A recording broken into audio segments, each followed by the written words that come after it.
Procura seducirme muy despacio y no reparo de todo lo que en el acto te haré. Procura caminarme ya como la...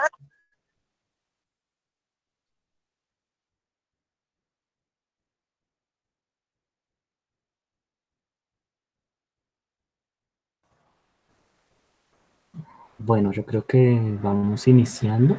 Un momento, hay 21 personas. Muy buenas tardes a todos. De parte pues, del semillero Alfa Omega, les queremos decir que muchísimas gracias por haber tomado el tiempo, por haberse conectado. Si me dicen algún problema, ya sea si tienen alguna duda, alguna pregunta, si el sonido está bien, Daniel Beltrán nos estará alzando pues, para todo esto y pues le damos la bienvenida a la doctora Paula Baldión para pues, este conversatorio de experiencias como investigador. Doctora Paula. Hola Luis, muchísimas gracias. Un saludo especial a todos. Qué rico de verdad que nos podamos reunir en este espacio. Me parece una iniciativa muy bonita del semillero porque creo que pues conocer un poco la experiencia de las personas que han hecho investigación creo que los puede enriquecer a ustedes mucho sobre el camino que podrían seguir si les gusta todo este tema y bueno, qué rico compartir cosas que la verdad nunca se me hubiera ocurrido que me preguntarían. Ustedes son muy ingeniosos, hacen una muy buena investigación preliminar a las entrevistas, eso me parece maravilloso, eso está muy bien. Entonces, pues de verdad aquí lo que quiero es compartir con ustedes todo lo que se les ocurra y yo pueda ofrecerles con mucho gusto. Bueno, aclararle para a todo el público que si tienen alguna pregunta la pueden hacer por el chat o lo pueden abrir el micrófono para ello. Y pues nada, les presento a la doctora Paula Baldión. Ella es odontóloga de la Universidad Nacional, tiene posgrado en rehabilitación oral, también en la Nacional, y un doctorado de ingeniería en ciencias y tecnología de los materiales. Es docente de pregrado y de posgrado, actualmente es la directora del IADR en Colombia y pues la directora del nuevo laboratorio de ciencias básicas y pues, de biociencias de la facultad. Sí, definitivamente es puro orgullo nacional.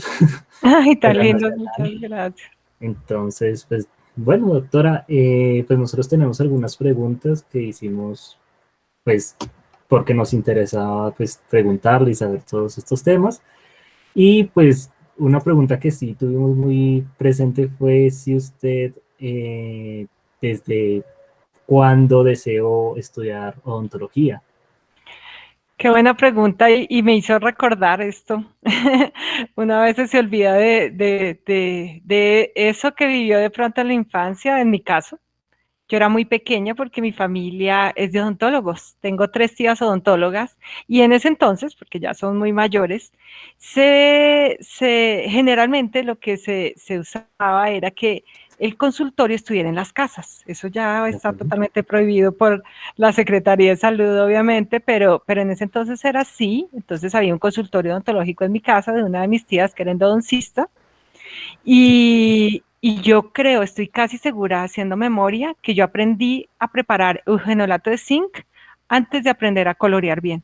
Porque ella me enseñaba, ella como era endodoncista, lo que hacían antes era preparar todo un rollo de cemento para utilizarlo como cemento temporal, tenía que quedar en la consistencia perfecta, y yo muy pequeñita, me acuerdo que me quedaba grande la espátula en las manitos, yo espatulaba el bendito cemento y me encantaba ese olor a eugenol, y yo entonces todas las mañanas bajaba y le ayudaba a mi tía a preparar su cemento eugenolato, y luego cuando terminaba le ayudaba a limpiar el instrumental para la esterilización desde muy pequeña. O sea, yo creo que no soy capaz de determinar el punto, porque de verdad yo creo que podría tener entre 5 o 6 años que uno como que hace memoria.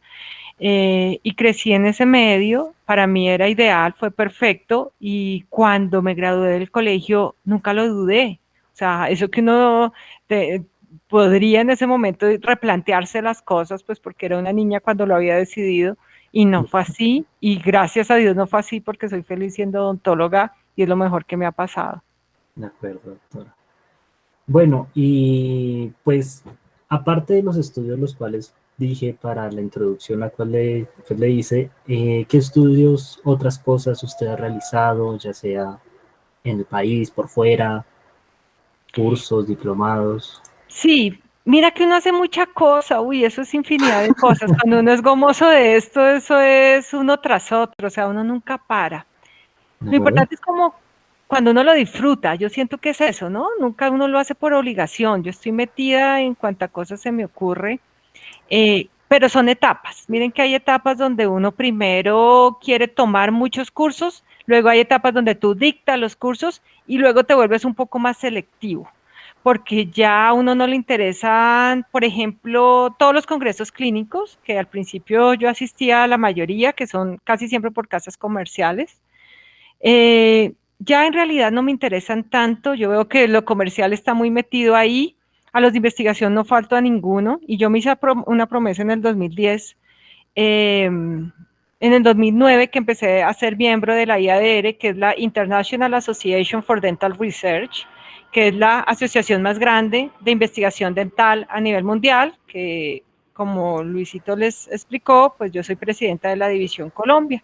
Ujú. Y yo hice el compromiso que todos los años sagradamente iba a asistir a los congresos de la IDAR Mundial, al congreso de ACFO, llevando trabajos de investigación, lo que me comprometí a mí misma a tener que producir, a tener que tener un trabajo mínimo para poder presentar en los eventos.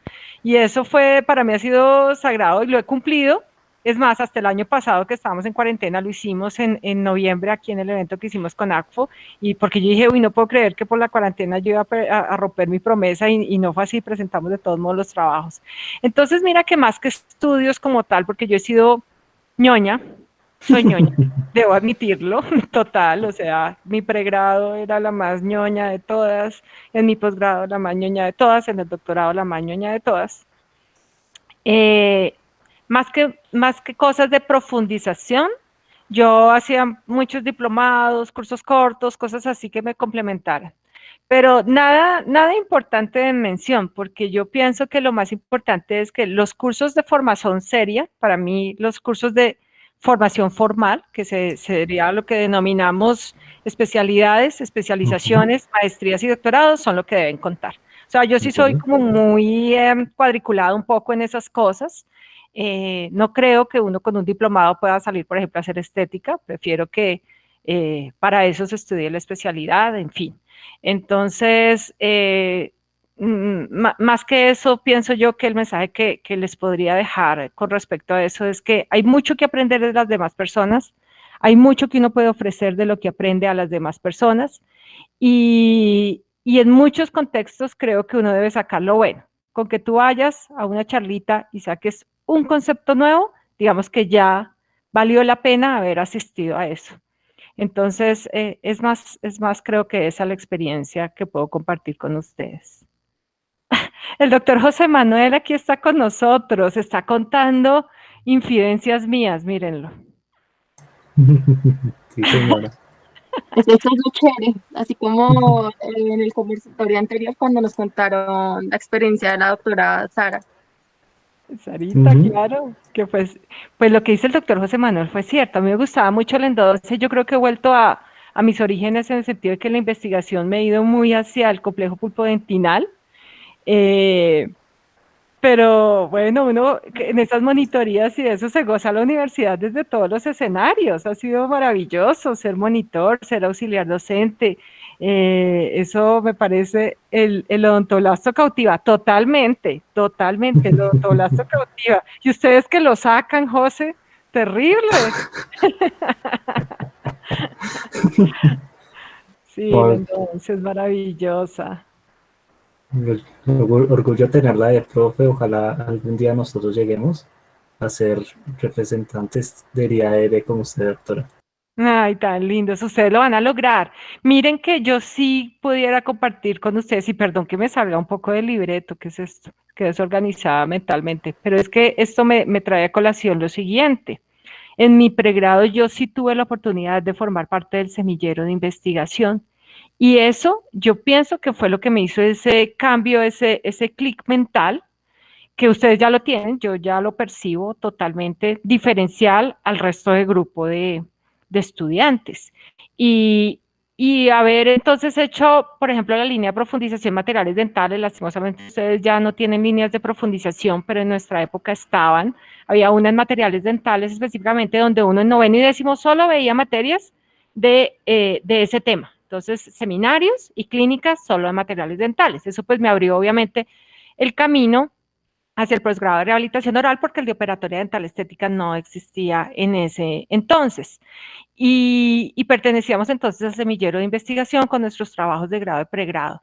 Y yo siento que desde allí es que nació como esa espinita de la curiosidad de seguir haciendo trabajos, de tratar de buscar cómo llenar los vacíos del conocimiento, tratar como de adentrarse uno un poco a todo ese intríngulis de la investigación que no es fácil, pero que sí le abre a uno la mente totalmente a que no hay que esperar que todo nos lo den, sino desde mi parte, yo qué puedo hacer para aportar a que nuestra profesión deje de ser muy tradicional, porque la odontología en general históricamente ha sido una carrera técnica tradicional, muy artesanal, muy bonita, digamos, desde ese punto de vista de la habilidad manual, del manejo de los materiales, de la reconstrucción, de la estética y la función, para irse un poco más a soportar científicamente todo eso que hacemos en la clínica. Quizá hemos ido un poco al contrario de otras ciencias, donde generalmente primero investigan para luego poner algo en práctica, nosotros ponemos algo en práctica y luego investigamos qué es lo que ocurre con eso. No debería ser así, pero digamos que ha sido como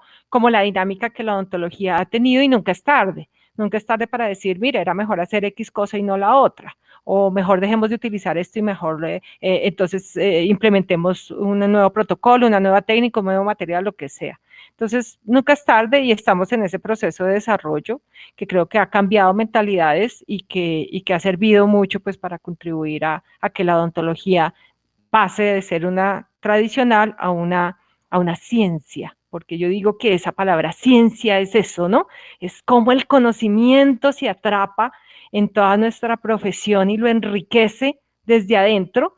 Y para mí eso es maravilloso, uno leer esos artículos y ver cómo explican un fenómeno, una fisiopatología, una metodología de cómo llegan a un resultado de algo que hacemos normalmente clínico. Eso es de ensueño, o sea, es maravilloso, de verdad, nos cambia como la visión de cómo hacer las cosas. Es eso, Luchito. Oh, qué bellas palabras, doctora.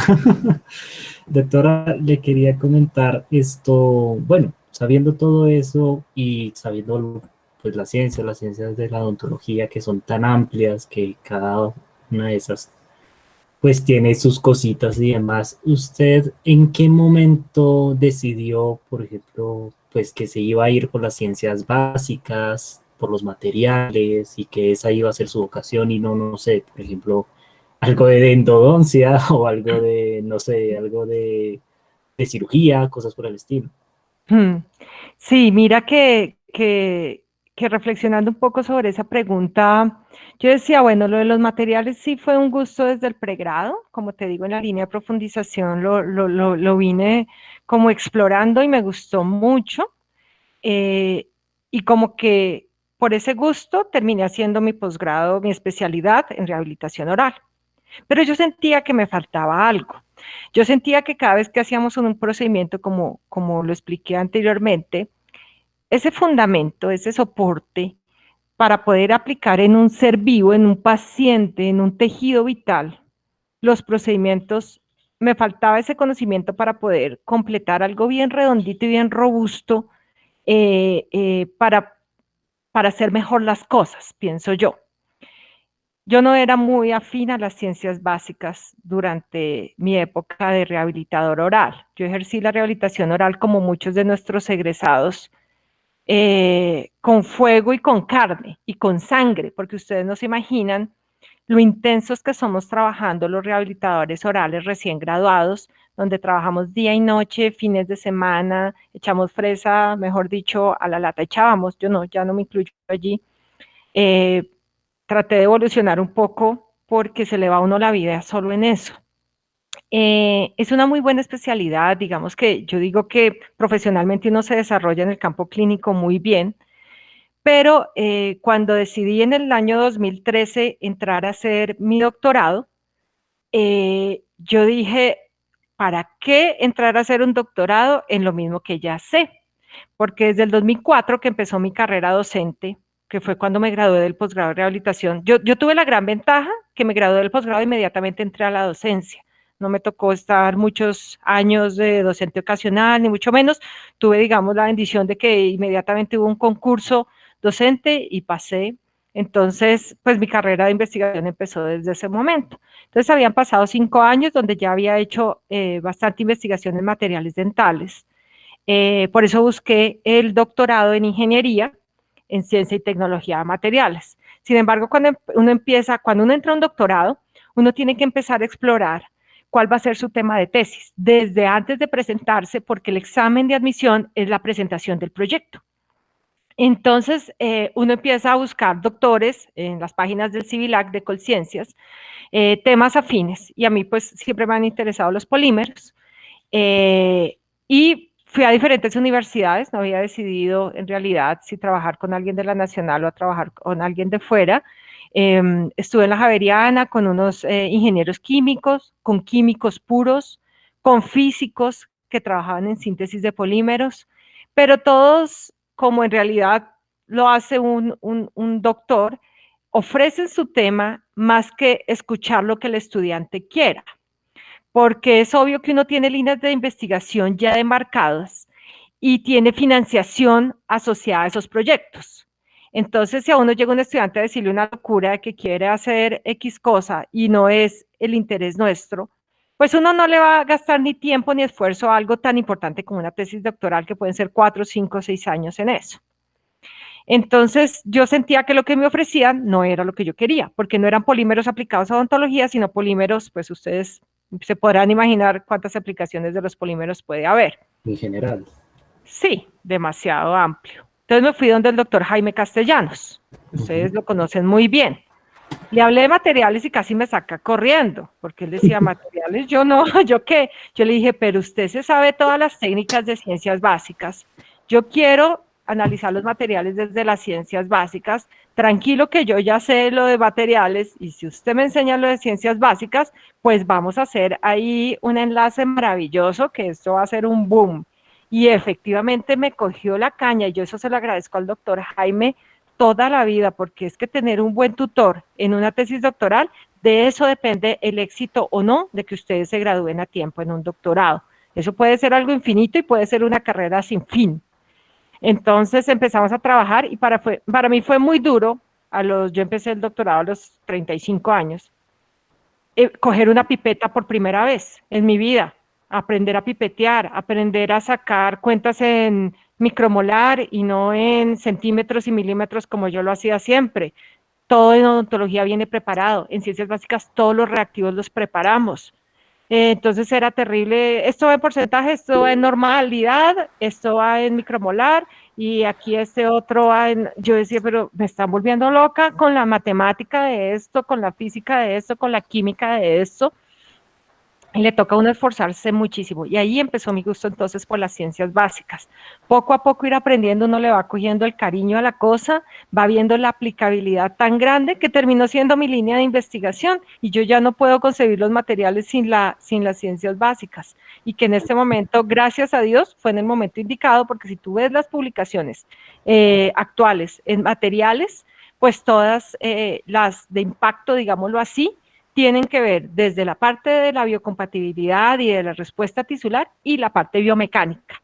Entonces, eso es, por ejemplo, lo que yo les dicto a mis estudiantes de posgrado, que vemos histología, biocompatibilidad y biomecánica, y todo va enlazado, va engranado, una cosa con la otra para formar un todo en la cabeza. Entonces, para mí, pues, no sé si otra persona lo puede aislar, pero yo no lo puedo aislar mentalmente. Eso es todo en uno, all in one, como los adhesivos.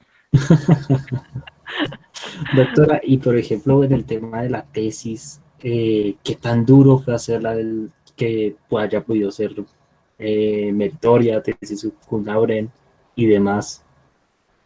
Ay Dios, eso es una historia compleja. Hacer una tesis doctoral, esto es todo un video, como dicen ustedes. Es muy complejo por varias cosas.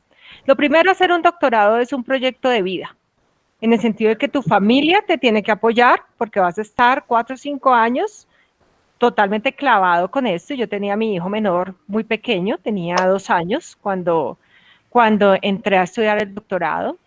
Segundo, es un esfuerzo económico muy grande porque tú dejas de producir en tu consultorio y además de eso tienes que invertir si no tienes financiación en tu proyecto. Así por encimita, para que ustedes tengan una idea, mi proyecto costó 293 millones de pesos solo en reactivos y pruebas.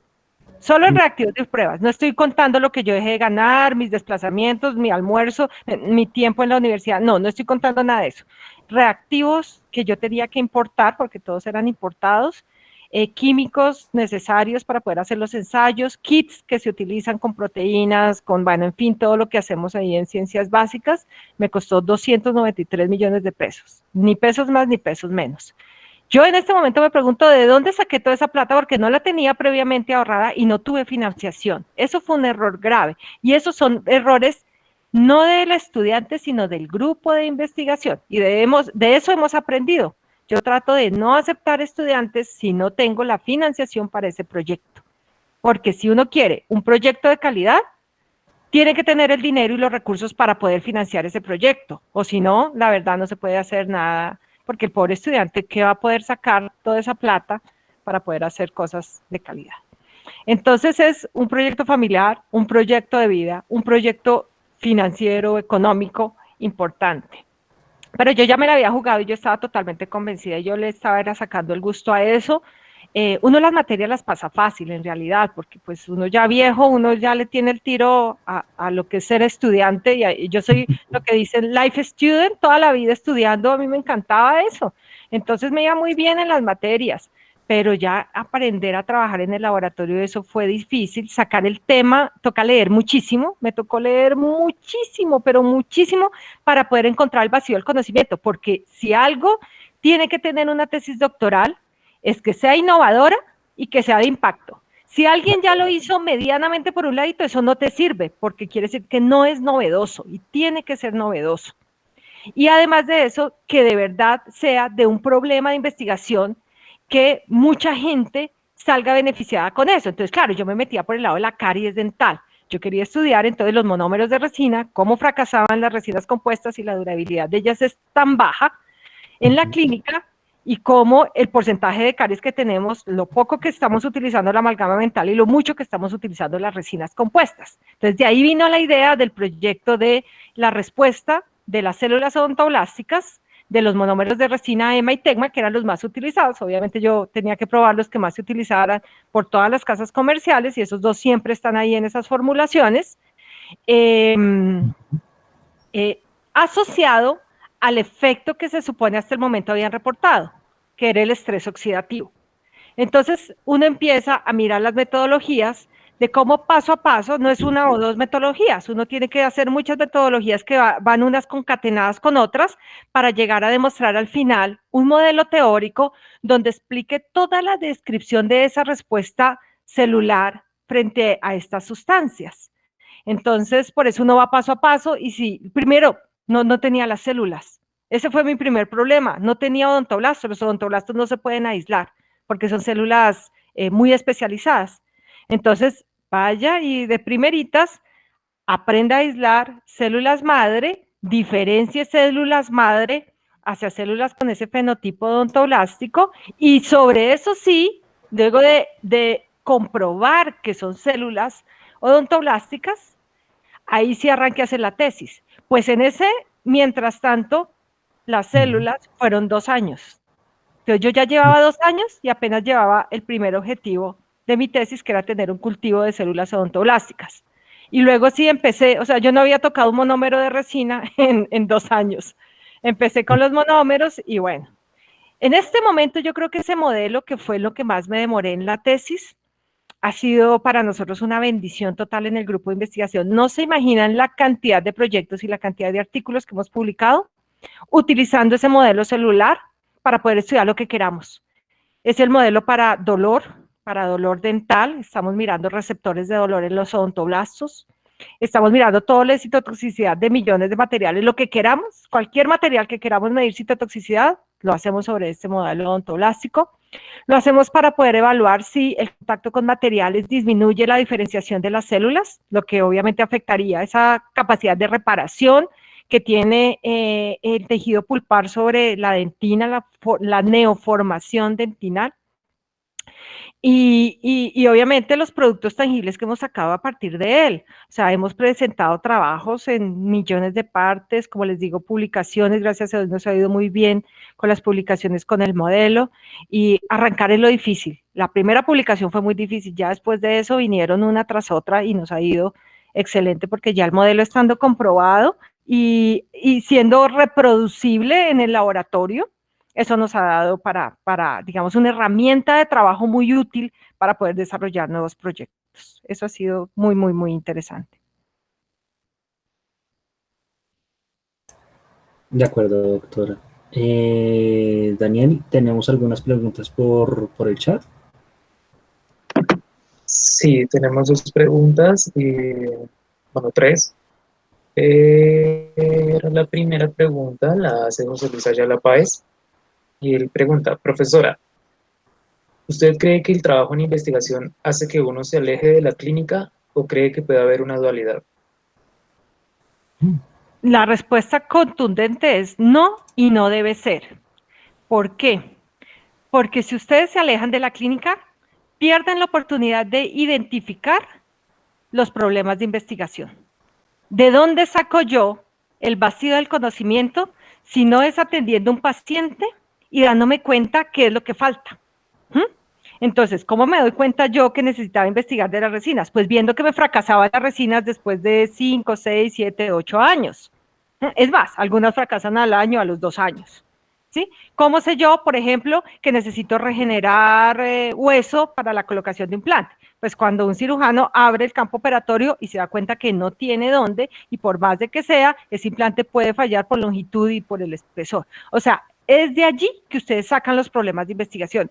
Y es para la clínica que sacamos los resultados. O si no, se quedaría esto en mera teoría, que no valdría la pena. O sea, ¿yo para qué quiero publicar un artículo si eso no va a aportar a la clínica? Para mí lo ideal es tener ambas cosas. Yo sé que es mayor esfuerzo, porque a uno le toca hacer su especialidad clínica y le toca hacer su maestría o su doctorado, pero en realidad a quienes nos gusta la investigación, unir esas dos cosas es súper enriquecedor. Yo pienso que los que solo hacen investigación, pues porque sabemos que, por ejemplo, las ciencias duras tienen investigadores puros que no hacen clínica o que no son ni siquiera odontólogos o médicos, les cuesta mucho trabajo eso, tratar de poder relacionar lo que está ocurriendo en la vida real, en nuestro mundo real, con respecto a lo que plantean como proyecto de investigación. Voy a prender la luz porque yo creo que ustedes no me están viendo nada. Perdón que me lleve yo aquí todo mi aparataje de computador. Dale, doctora, no hay problema. Eso sí. Y entonces, yo considero que nunca... Recomendación es, toca vivir de algo, muchachos. Y lo que produce, en realidad, principalmente es la clínica. Yo a ninguno de ustedes les digo mentiras. Es difícil el trabajo de campo en investigación. Tiene que estar uno asociado, por ejemplo, a laboratorios farmacéuticos, a la docencia, evidentemente, pues nosotros estamos en el escenario perfecto. Quizá a casas comerciales, en los departamentos de investigación de casas comerciales. Digamos que ahí, digamos, podría ser rentable y podría ser una forma de vida. De resto, yo pienso que es complementaria a nuestra clínica, pero también sé que muchos de nuestros estudiantes que han hecho su posgrado de rehabilitación o operatoria dental, que son con los que más contacto tengo, sin ser excluyente, porque obviamente puede pasar lo mismo con los de los otros posgrados, y hacen su maestría, ellos sienten que tuvieron una ganancia inmensa porque uno aprende a pensar. Eso para mí, entre comillas, es la frase ideal en cuando uno es estudiante y cuando entra a un proceso de formación, que a mí me enseñen a pensar o que yo aprenda a hacerlo, no me lo tienen que enseñar, yo tengo que aprender a pensar, y aprender a pensar es no que todo me lo den desmenuzado, sino cómo llego yo a poder hacer un análisis de las cosas, cómo puedo yo llegar a deducir, cómo puedo yo llegar a organizar mentalmente también los conocimientos o los datos o lo que tengan a su disposición para que eso me sirva para dar un paso más allá y poder entonces aplicarlos a algo. ¿Sí? Me refiero en cualquier situación de la vida, no solo me refiero a la investigación. Entonces, aprender a pensar es, no se imagina, yo les digo a mis hijos, es que no quiero que se aprenda las capitales. Yo lo que quiero es que usted aprenda una manera de recordarlas sin que le cueste trabajo. Ahí está, por ejemplo, las memotecnias. O, por ejemplo, yo digo, aprenda a leer, la comprensión de lectura. Cuando uno aprende a comprender las lecturas, a extraer, digamos, la información más importante, le queda mucho más fácil estudiar, le queda mucho más fácil y más rápido también apropiarse del conocimiento. Y lo último que le digo siempre es aprendan a escribir. No hay nada más difícil en esta vida que hacer el ejercicio de pensar, organizar mentalmente y tratar de poner en el papel de manera coherente y con una gramática correcta lo que ustedes están pensando. Por eso publicar artículos es tan difícil. La gente no falla en hacer proyectos de investigación. La gente falla en escribir artículos de investigación. La mayoría, diría yo, el 80% de los artículos rechazados por los editores de las revistas son porque tienen una mala escritura, no venden su artículo, no son capaces en un abstract de 300 palabras de venderle a ese editor que recibe ese artículo en la revista la idea del impacto de esa investigación. Entonces, yo por eso les digo, aprendan a pensar durante su carrera, que eso les va a abrir el campo para lo que quieran, clínica o investigación. Pero la investigación sí que se necesita y nunca será excluyente la clínica de la investigación. Ojalá pudiéramos hacer ambas, que es lo mejor. De acuerdo, doctora. ¿Hay alguna pregunta, Daniel? Sí, quedan varias preguntas. Bueno, la segunda pregunta la hace Nicole Shekinah Levitoro y ella pregunta, profesora, ¿cree que en este país es más factible investigar o hacer pasantía para un estudiante de pregrado? ¿O hacer pasantía en otro país? Nicole, ¿te refieres a hacer pasantía en otro país? Sí, pues en general me refiero como a el hecho de salir sin experiencia laboral y más bien con experiencia investigativa y qué tan factible es esto para, pues como tú dices, sobrevivir con lo que uno hace. Ya, sí, perfecto. Muy buena pregunta. Jitsa, que está acá, que creo que es de las que ha hecho sus pasantías en investigación, nos puede ahorita compartir su experiencia porque creo que sería súper enriquecedora, porque yo sí creo que eso les cambia también la mentalidad, le da a su hoja de vida peso. Así vayan a hacer clínica. Es que así la experiencia hubiera sido en investigación, la experiencia, digamos, laboral, de haber estado allá con un grupo de investigación, haber hecho un proyecto, haber participado en los proyectos que estaban en curso en ese sitio a donde hayan ido. De todos modos, eso ya, su hoja de vida se ve enriquecida, porque es que es tan triste que uno se gradúa y uno dice, bueno, ¿qué pongo? ¿El colegio donde me gradué? el año en que me gradué de la universidad y algunos cursitos que de pronto tomé mientras estaba en la universidad, y qué más pongo. Uno queda como, ay, Dios mío, esta hoja de vida no me la van a aceptar en ningún lado, ni voy a ser como un candidato que sea de alguna manera como que la gente lo quiera para su trabajo, ya sea en clínica o en investigación, como por ejemplo cuando se presentan a los posgrados. Entonces eso les enriquece la hoja de vida, como lo del semillero les enriquece mucho la hoja de vida. Ustedes mismos ya saben que tienen sus certificados en todos los concursos que han participado, en todas las ponencias, todo lo que han hecho en actividades con la red, todo eso les enriquece la hoja de vida.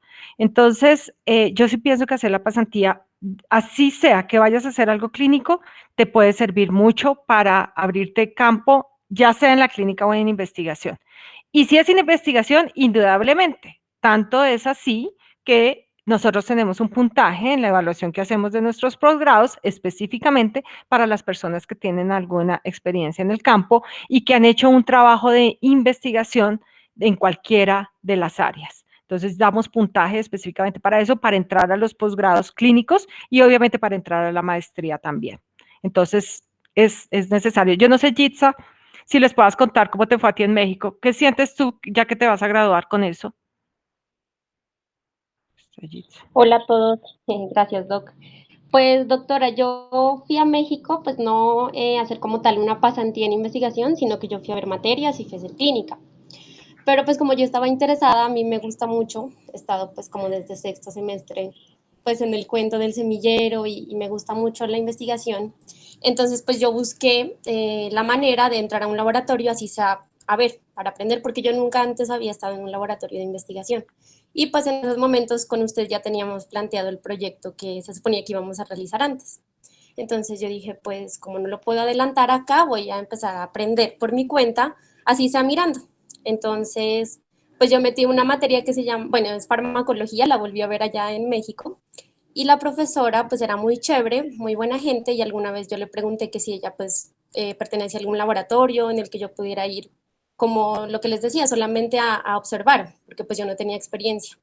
Entonces ella me dijo que ella no, pero tenía un contacto en bioquímica y me pasó el contacto de una doctora y yo fui al laboratorio y pues la doctora muy amablemente me recibió y me dijo que sí, que podría ir los días que yo estuviera libre, porque pues yo, como les digo, fui a ver clínicas y fui a ver materias allá. Entonces pues yo tenía 3 días libres a la semana y al principio pues la doctora, sí, o sea, me puso como a ver, me iban explicando los chicos, porque allá se puede hacer una cosa que se llama servicio social en último año, y entonces los chicos escogen hacer en clínica o en investigación. Entonces habían chicos que eran de química farmacéutica, que estaban allá en el laboratorio y ellos pues me dejaban ver lo que hacían en principio. Y luego, pues como la doctora me vio muy interesada porque yo sí era un poco intensa, había días que salía temprano de la clínica y entonces iba, le decía, doctora, hoy salí temprano, puedo ir a ver.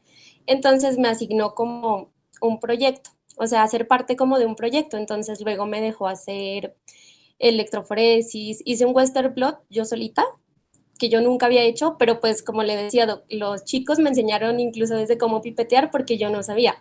Y siendo odontóloga me temblaba la mano.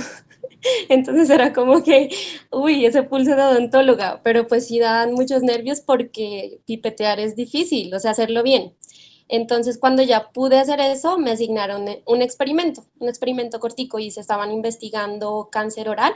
Entonces, yo traté unas células de cáncer de hipofaringe con quercetina, que es una sustancia que se supone que inhibe la metástasis de estas células, inhibe la migración celular para que se dé metástasis. Entonces, hice eso, hice todo el proceso de un Western blot.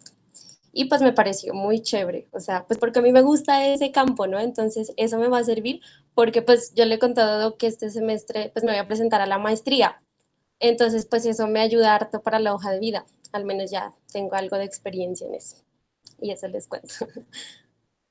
Miren, ahí está la respuesta. Un ejemplo vivo es mejor que 1000 palabras. Muchas gracias a las dos.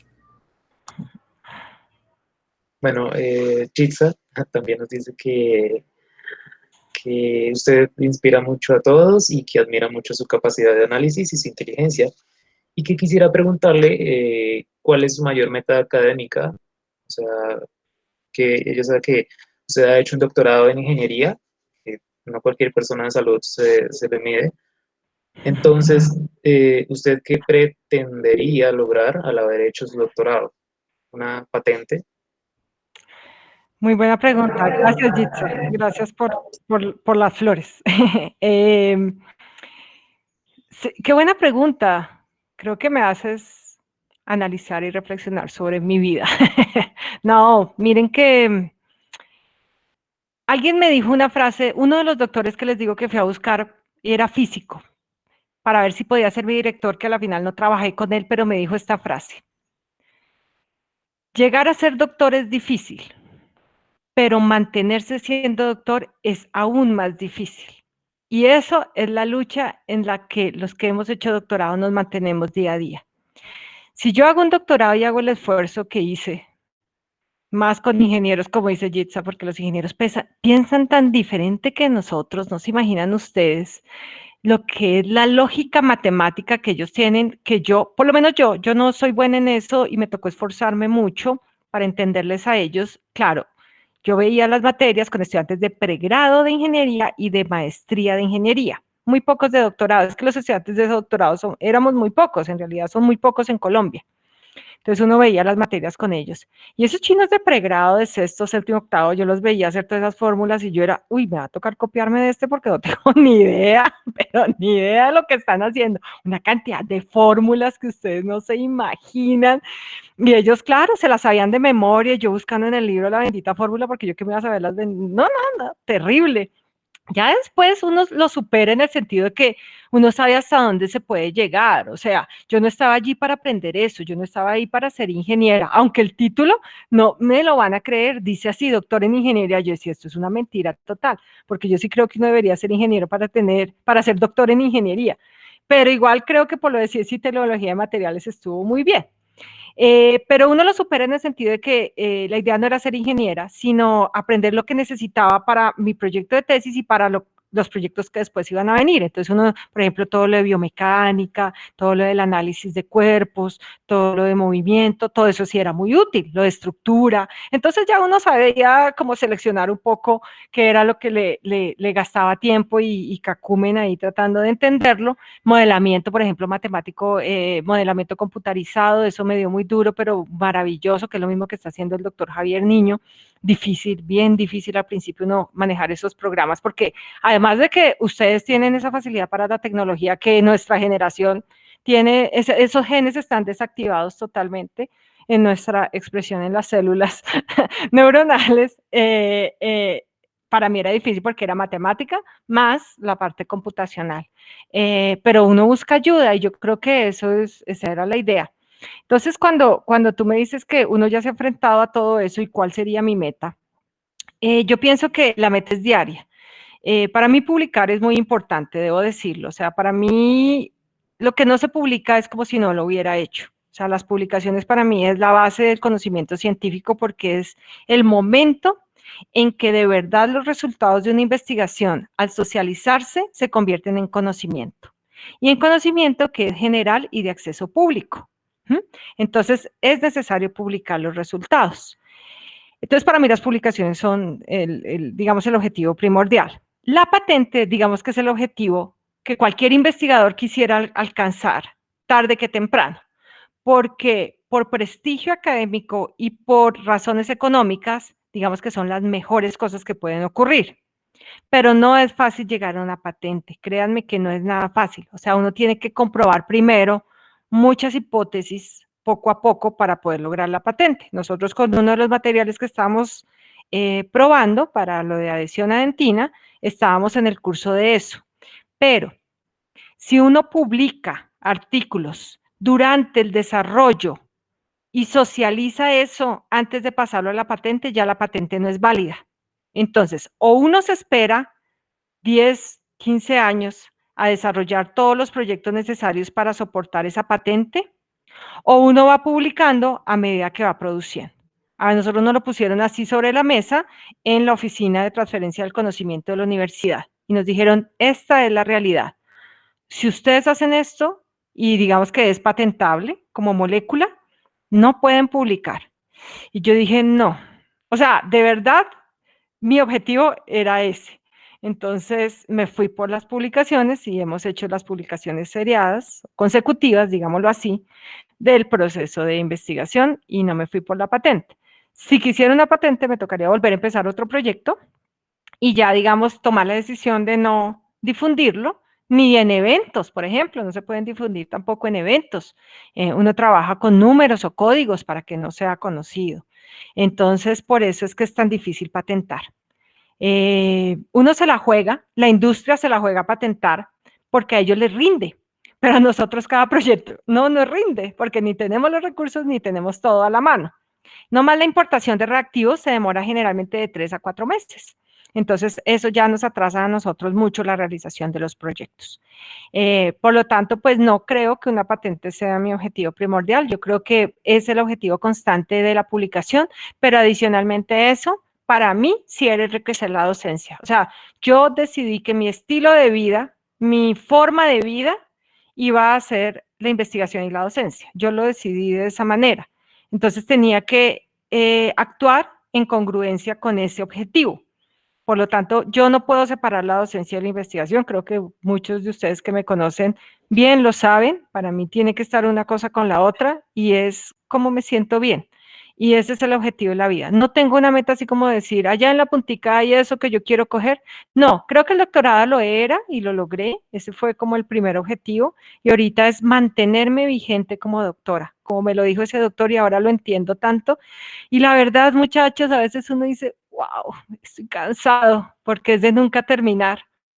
Tengo que estar todo el tiempo haciendo experimentos, todo el tiempo escribiendo, todo el tiempo haciendo correcciones de los artículos, todo el tiempo que si me lo rechazan en un lado, uno lo manda a otro lado, todo el tiempo pasando nuevos proyectos para conseguir recursos, todo el tiempo buscando mis estudiantes a ver qué proyecto nuevo sacamos para poder formar personas en investigación. Entonces es desgastante, pero a la vez, si uno lo disfruta, vale la pena. O sea, uno nunca se está quejando por eso. Ahorita lo hice como para que ustedes vean la realidad de la cosa, pero en realidad uno el día a día, uno nunca se está quejando por eso, porque esa fue la forma de vida que yo elegí y la disfruto. Si no, no la hubiera elegido. Y es maravilloso. Bueno, doctora dice Yitza que muchas gracias. Y por último, Juan Sebastián Osma está levantando la mano, entonces pues le cedo la palabra para que haga su pregunta. Gracias. Está la otra cámara, no sé cómo se cambia. Creo que aquí. Ya. Hola. Ahí estás. Quería preguntarle dos cosas, Doc. Bueno, la primera, que me pareció impresionante, lo que nos contó que desde 2010 está haciendo investigación. Entonces, Doc, ¿dónde encuentra como el tema o dónde sabe hacia dónde avanzar o si ha llegado a un punto en el que diga como aquí ya no puedo más y me toca empezar a buscar en otro lado? Y la otra pregunta es, ¿qué requisitos o qué le pidieron a usted, Doc, para presentarse como la directora de la IADER aquí en Colombia? Ok. Bueno, la primera, Juanse, es que en la clínica, como te digo, es la única manera de encontrar los problemas de investigación, pero también leyendo mucho la literatura científica. Ustedes han visto que en los artículos, en la parte de la introducción, le hacen una descripción de los antecedentes y el problema de investigación, de lo que van a tratar en ese artículo. Y al final, en la discusión, ustedes siempre tienen que revisar el penúltimo o último párrafo, donde ahí dice como las perspectivas o recomendaciones de algo que falta o las limitaciones de los estudios. Entonces ahí ustedes pueden mirar de los temas que a ustedes les interese. Por ejemplo, en mi caso yo busco lo de adhesión a dentina, ¿qué hace falta por conocer? Entonces, por ejemplo, los autores dicen, faltaría estudiar no solo una sustancia inhibidora de metaloproteinasas y reticulantes, sino también ojalá que generara remineralización de la estructura. Mire, entonces no tenemos allí un vacío del conocimiento porque ya estamos estudiando las otras sustancias, pero no una sustancia remineralizante. Entonces ahorita puedo irme por ese tipo de sustancias. ¿Cuándo parar? ¿Cuándo parar? Y uno tiene que saber parar. Y no es fácil. O sea, cuando uno exprime tanto un tema de investigación que ya no le da para más. Cuando tú ya has publicado la mayoría de resultados y las demás personas empiezan a referenciar tu artículo y a probar la misma sustancia que tú publicaste. Cuando es innovadora, por ejemplo, en nuestro caso, probamos una parecida a la que Jitsa nombró, que es el quercetin, que se llama mirecitina. Nunca la habían utilizado en odontología. Hicimos entonces 3 publicaciones, llevamos ya con esta sustancia, y ya vi que hace poco en una revista muy buena, además, ya la incluyeron dentro de la investigación. Yo digo, ya dejo de trabajar en eso, porque ya lo abrí al mundo. O sea, ya muchos grupos pueden empezar a esto. Yo ya perdí la exclusividad y ya en esos 3 artículos que publiqué di la primicia de lo que yo podía explotar en mi laboratorio, de las metodologías que yo conocía y podía hacer. Entonces, ya, murió este tema. Estuvo perfecto y murió. Ahora, si puedo llevar eso a clínica, sería el siguiente paso. Y eso es aparte de lo que uno hace en investigación. En el sentido de que si yo le propongo a una casa comercial que tome esa sustancia y la incluyamos en un material, digamos que ahí yo abriría una nueva puerta en la investigación clínica, ¿cierto? Probándola en una forma farmacéutica. Es decir, yo en la investigación primaria, la que ya publicamos, yo utilizaba la sustancia pura, comprándola de un almacén químico, no era un material en una forma odontológica. En este paso ya, entonces yo pensaría, la mezclo con el adhesivo, la coloco con un solvente y la aplico antes del adhesivo, la mezclo con la resina compuesta, la nanoencapsulo, la pongo en microtúbulos, la inyecto en la dentina. O sea, sí, todas esas son las preguntas que empiezo a hacerme si veo que vale la pena llevar esto hacia ese punto, que creo que nosotros sí vamos a intentar hacerlo. Puede ser esa opción. Y la otra pregunta que era, Sebas, lo de la IADR. ¿Cómo llegar a ser presidente de la IADR? Con mucho esfuerzo. O sea, yo sí les digo, muchachos, que en esta vida no nos regalan nada. Nada, nadie nos regala nada. Lo que nosotros no hagamos con nuestro esfuerzo, por lo menos yo estoy acostumbrada a eso, lo que nosotros no hagamos con nuestro esfuerzo y que logremos el reconocimiento de los demás, pero por lo hecho y no porque simplemente hablamos, sino que de verdad corroboramos con hechos lo que decimos que hacemos, es la única manera de que te tomen en cuenta para estas cosas. Este cargo de presidencia de la IADR se hace por votación de los miembros.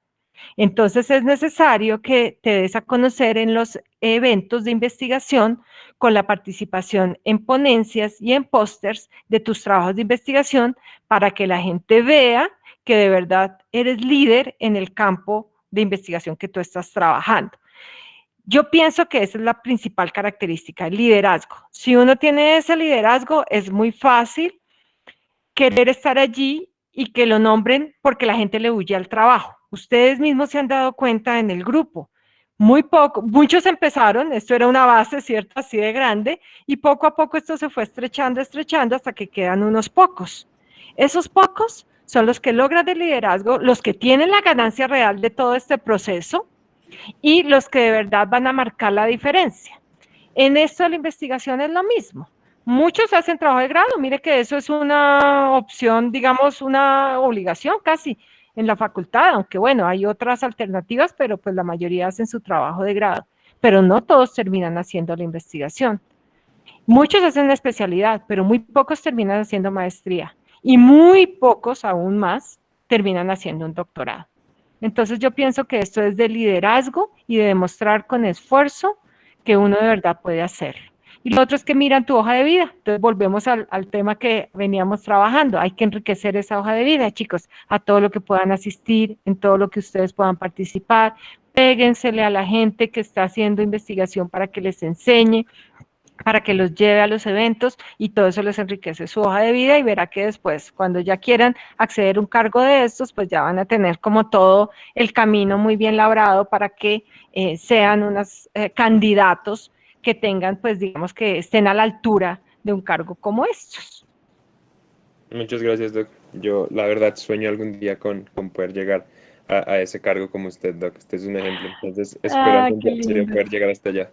Qué lindo, Sebas, y lo estás haciendo súper bien. O sea, el camino que has seguido desde cuarto semestre que yo te conocí cuando quedaste como presidente de la Junta del Semillero porque bailaste muy bien con tu novia. Tengo que recordar eso. Ha sido ese. Mira que el ejemplo eres tú. El ejemplo eres tú para todos los demás, porque ha sido el camino precisamente construido poco a poco, uno va como subiendo los peldañitos y pues si empezaste tan joven, mucho más joven que cualquiera de nosotros que empezamos tarde a investigar, pues lo vas a lograr en muy poco tiempo, muy seguramente. Muchas gracias, Doc. Bueno, doctora, entonces, si desea, podríamos hacer otras preguntitas. Claro, lo que ustedes quieran. Listo. Bueno, esta pregunta es que sí se está haciendo grabación, pero no por la plataforma Google Meet, se está haciendo por otro formato debido a que el correo de Fomentando Investigación no nos está dejando grabar, no sabemos por qué, nos toca hablar por la parte ¿de qué? No se grabó, perdón. Sí, esa parte no se grabó. Bueno, entonces, doctora, queríamos, pues nosotros hemos visto que usted ha hecho mucha investigación y demás, y pues nuestra pregunta es, ¿cuál fue la investigación más fácil que ha hecho y la investigación más ardua o más difícil que usted haya hecho? Yo no creo que haya investigaciones fáciles, ¿sabes, Luchito? Okay. La investigación no es fácil, en general no es fácil, porque es que no solo es el procedimiento que tú tienes que hacer para obtener unos resultados, la investigación va más allá, la investigación va más allá del entorno en que la ciencia en Colombia se maneja, o sea, es difícil, porque es que acá no tenemos recursos, no tenemos laboratorios, no tenemos tecnología de punta, no nos dan el tiempo para hacer investigación, eso es una quejadera mía terrible, pero pónganse y verá que no es fácil.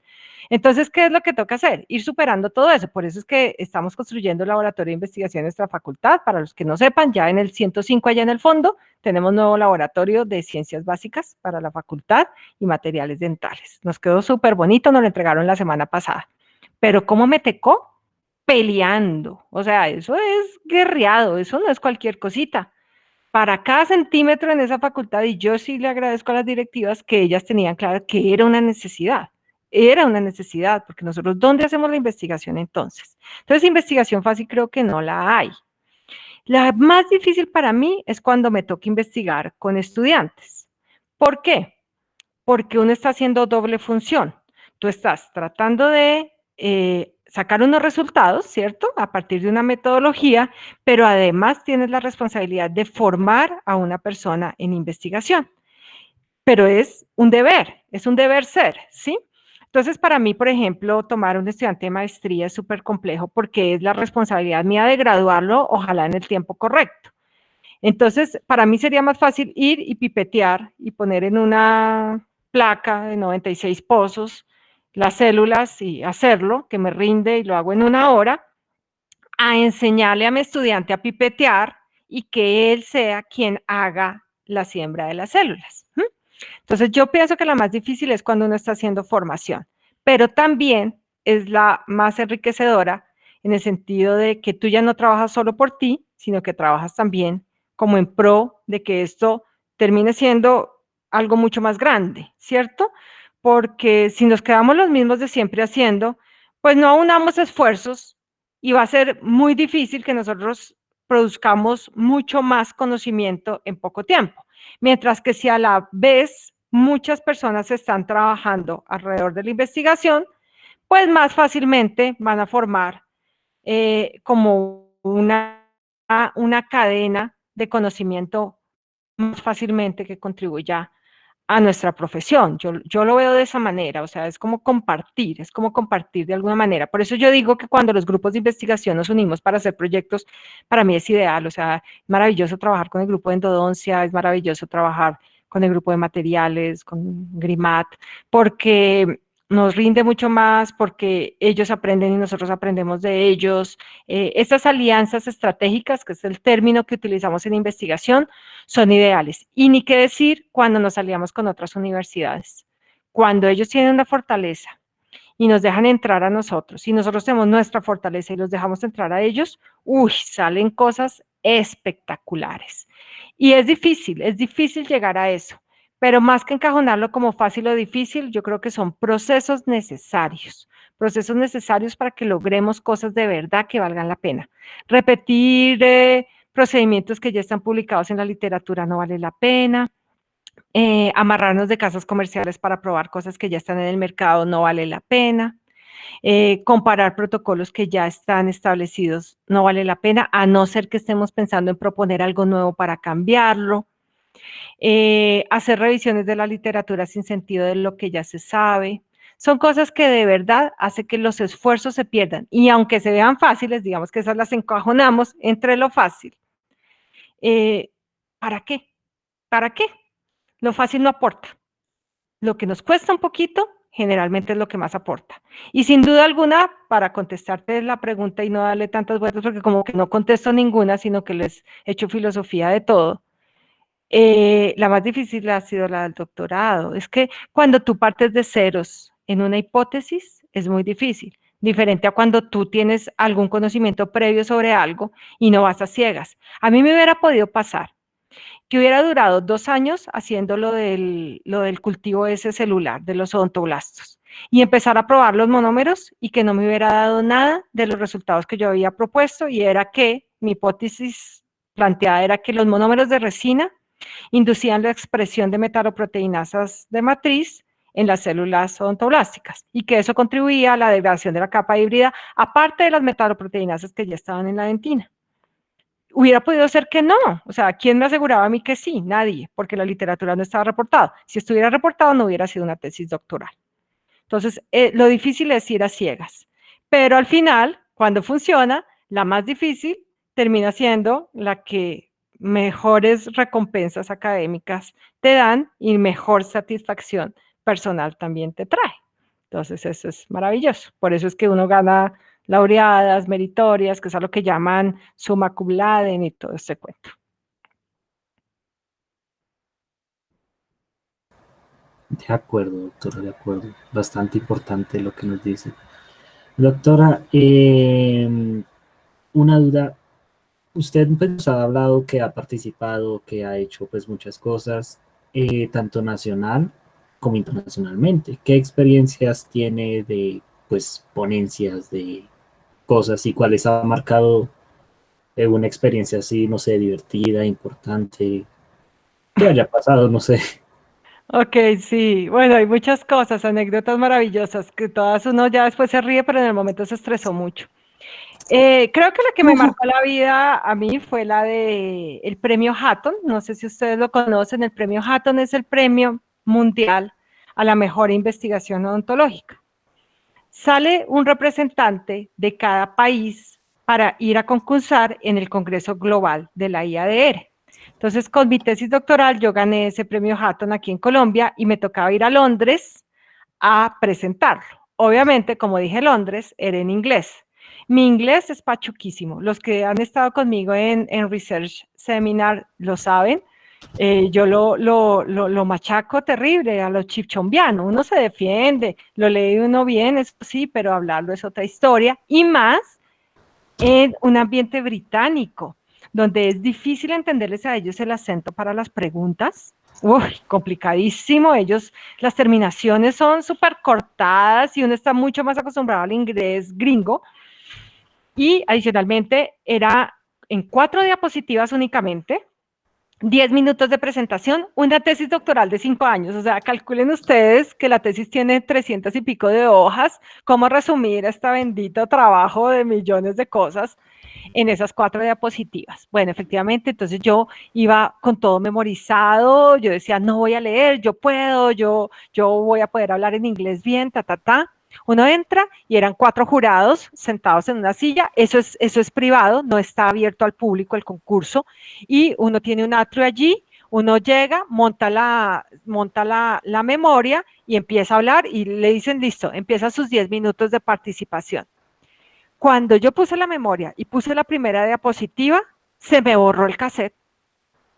Yo dije, no sé nada de lo que yo venía a decir en inglés. En español me lo sabía todo y en inglés a mí se me olvidó. y quedé bloqueada y yo creo que pasaron por ahí los 30 segundos, 40 segundos más incómodos de mi vida. Yo miraba a los jurados y todos eran así, eran 3 hombres y una mujer, y todos me miraban así como esperando a ver esta vieja qué es lo que va a hacer. Yo miraba la diapositiva, yo no llevaba copialina ni nada. Ay, no. Respiré, dije, imposible que yo la vaya a embarrar en esto tan importante. Y de un momento a otro empecé a improvisar y no dije absolutamente nada de lo que me había memorizado. Yo creo que ese inglés era el peor inglés que estos británicos habían oído en su vida. Yo creo que ellos se echaban cruces escuchándome a mí hablar bien macheteado ese inglés. Claro, yo sé que lo que estaba diciendo, digamos, científicamente estaba correcto, pero la pronunciación y como yo me lo había aprendido gramáticamente correcto, pues ya cuando uno improvisa ya la gramática se fue pa'l chorizo, ya que gramática ni que nada. Pues yo terminé mis 10 minutos y me importó 5, la verdad. Yo dije, aquí lo importante fue representar al país, igual casi nunca ganan, ¿verdad?, los países latinoamericanos porque nos llevan mucha ventaja por el mismo inglés y la posibilidad de discusión en las preguntas, siempre ganan, casi siempre los de Estados Unidos o de los mismos de Inglaterra. La misma limitación la tienen los orientales, que ellos tienen muy buenos trabajos de investigación, pero lo mismo, para ellos el inglés, o sea, entenderles a ellos el inglés, ustedes no se imaginan. Eso es maravilloso, uno estar parado junto al póster, porque cuando uno lleva póster a eso, son más de 5.000 póster, calculen ustedes esas salas, ¿no? 5.000 pósters, todos en inglés, y uno se para al lado y la gente va pasando por los corredores y le va preguntando uno del póster. Cuando yo veo, y se los digo así, cuando yo veo un ojo rasgadito, me escondo detrás del póster para que no me pregunte porque no le entiendo nada. Ellos hablan terrible, si nosotros hablamos mal el inglés, ellos hablan espantoso el inglés. Pero lo cierto es que los mexicanos, los argentinos, los mismos brasileños tienen el mismo problema que nosotros. Esa es una limitación y que aprovecho la oportunidad para decirles, por favor, ustedes aprendan inglés. Aprendan inglés, es lo más importante. Es una limitación en investigación inmensa. Yo he dejado de dictar millones de conferencias internacionales por el idioma. Digo, no, gracias. En inglés, no, gracias. O sea, soy cobarde. Con Claudita García siempre decimos, porque teníamos la misma profesora de inglés, y porque sí, la verdad hemos tratado de estudiarlo, pero igual nunca llegaríamos como para el nivel de dictar una conferencia sin tener que leerla o cosas así. Porque ya estamos viejas, es que uno ya, loro viejo, no aprendí a hablar, como dicen, mientras que ustedes sí tienen ese cerebro esponjadito y todavía les entra fácil. Y yo le digo a Claudita, estamos fregadas sin el inglés, algo tenemos que hacer. Dice, Paulita, es que yo soy tapada. Yo le digo, yo también soy tapada para esta vaina, pero seguimos intentándolo. Y mira que Claudita está ahorita de vicepresidenta de la IADR también. Y nos toca ahorita en el Congreso de mitad de año estar ahí en las conferencias internacionales, en las juntas y en todo con el inglés. Yo le dije, a la de Dios, miremos a ver cómo vamos a salir de esta. Entonces, que les sirva a ustedes así como somos buen ejemplo para muchas cosas, que les sirva también esto de buen ejemplo para lo que no deben hacer, y es llegar a ser buenos investigadores sin aprender inglés, porque es una limitación terrible. Esa fue, bueno, como les digo, yo ya salí desparpajada, al final me despedí, bye, feliz y dichosa, y ya dejó de importarme el cuento, porque yo dije, si le embarré, ya le embarré, si no, pues, ¿qué le vamos a hacer? Pero hubo otra también que fue muy interesante en un congreso nacional, muy chistosa, porque aquí que está Diego conmigo, bueno, para los que no saben, Diego Betancur es mi esposo, y pues siempre vamos juntos a los congresos. Imagínense que yo era tan alcahueta como lo soy con ustedes, pero en esa época yo era también la docente que dirigía el semillero de investigación, y nos fuimos en bus al congreso, que un saludito a la cámara del doctor Diego, ya viene para acá. Nos fuimos en bus los estudiantes de la facultad. ¿Lo ven? Hola, buenas noches. Hola, doctor, buenas noches. ¿Cómo está? No me deja mentir él. Es que está. Hola, Dieguito. Ay, mira, aquí está José todavía. Qué chévere. Entonces, nos fuimos en bus. Yo me iba con ustedes en bus. Digo con ustedes es porque era el semillero.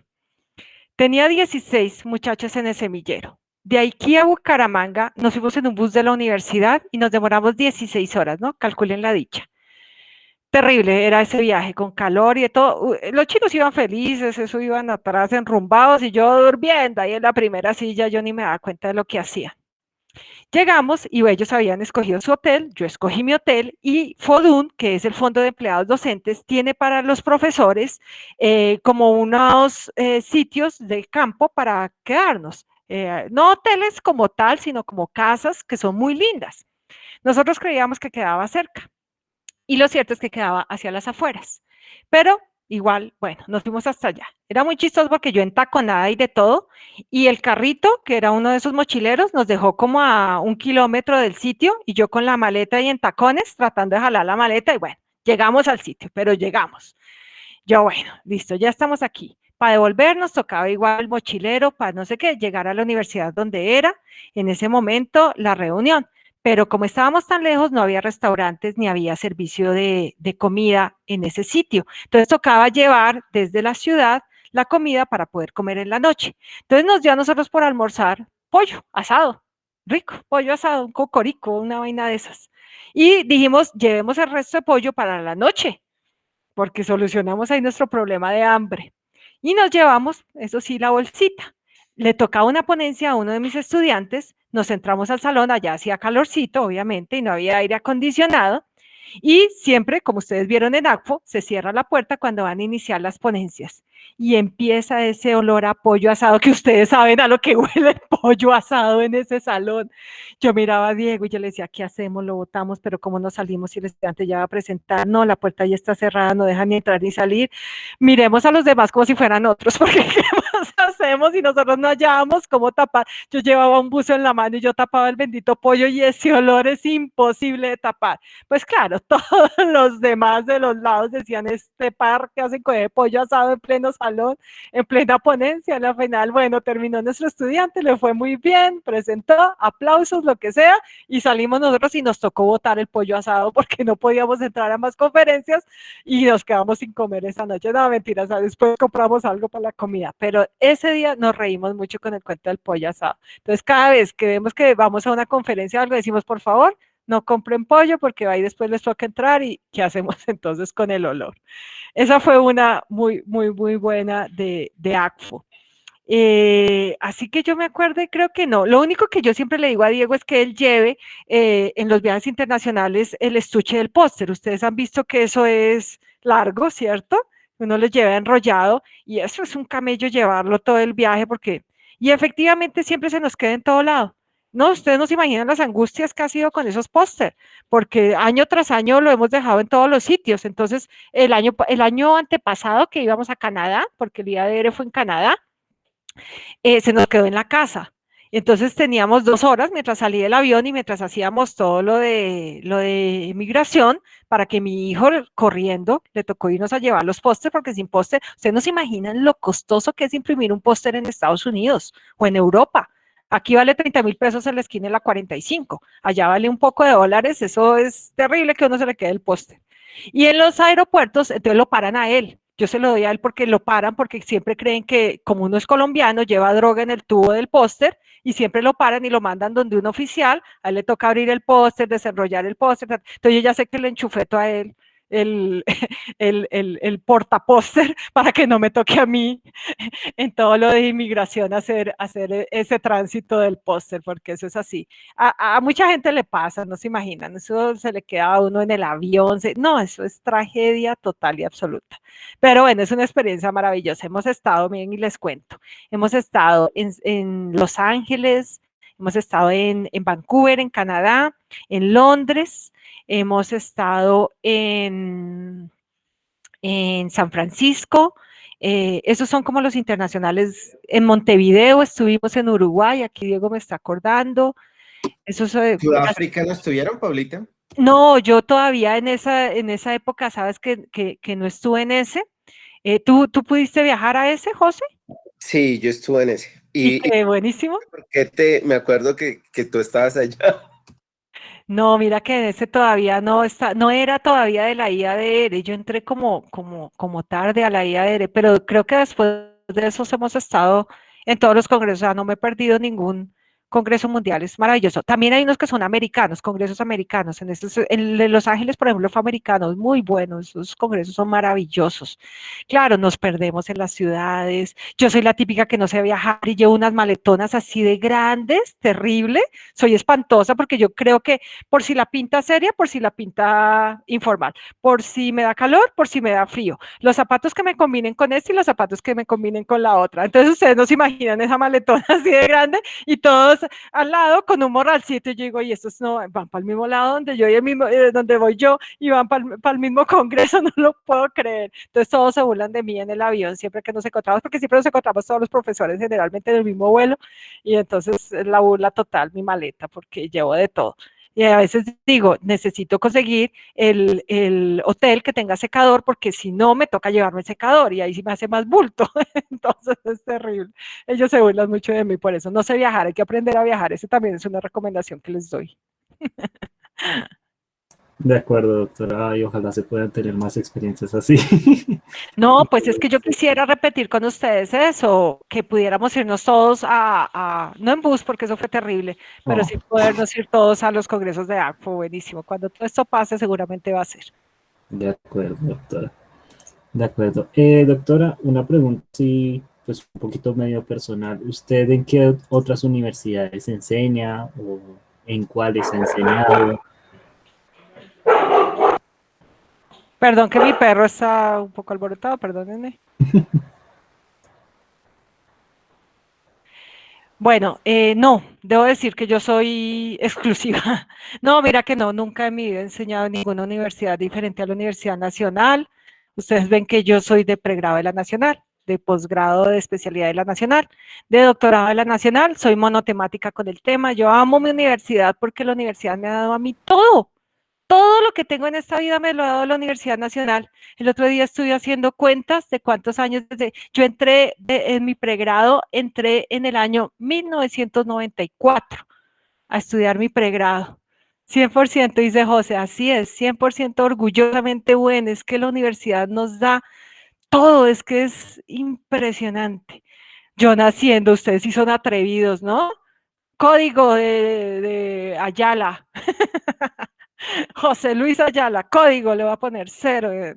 No, mentiras, tienen toda la razón. Ustedes estaban naciendo y nosotros ya estábamos en la Universidad Nacional.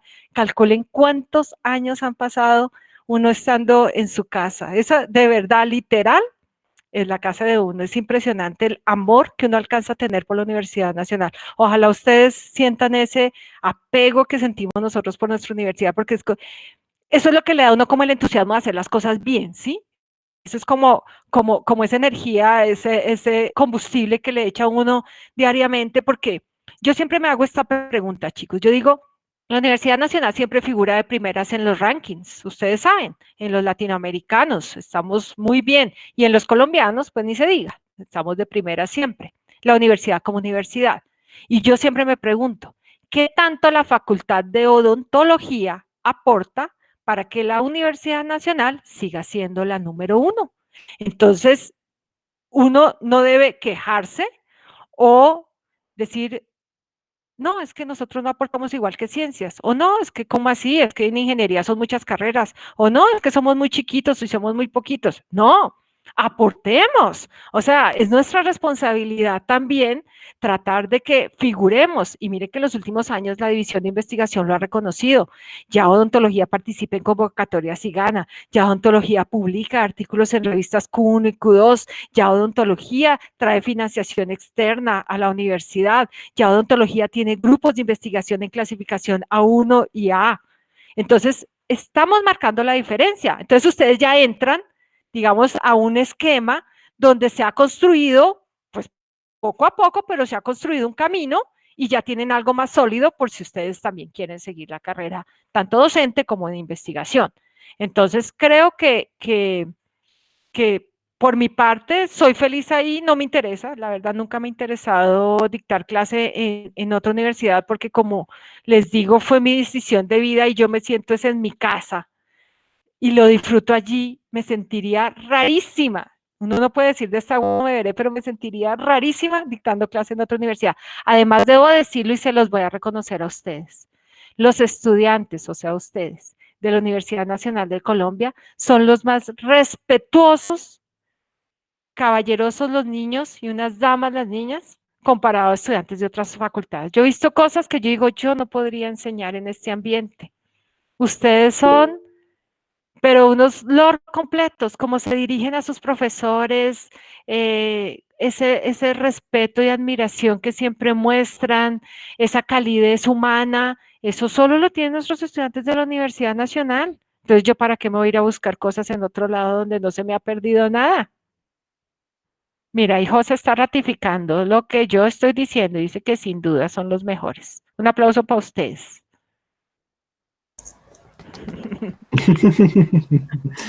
Muchas gracias, doctora. Muchas gracias, doctor. Doctora, otra pregunta, pues así un poco más trascendental.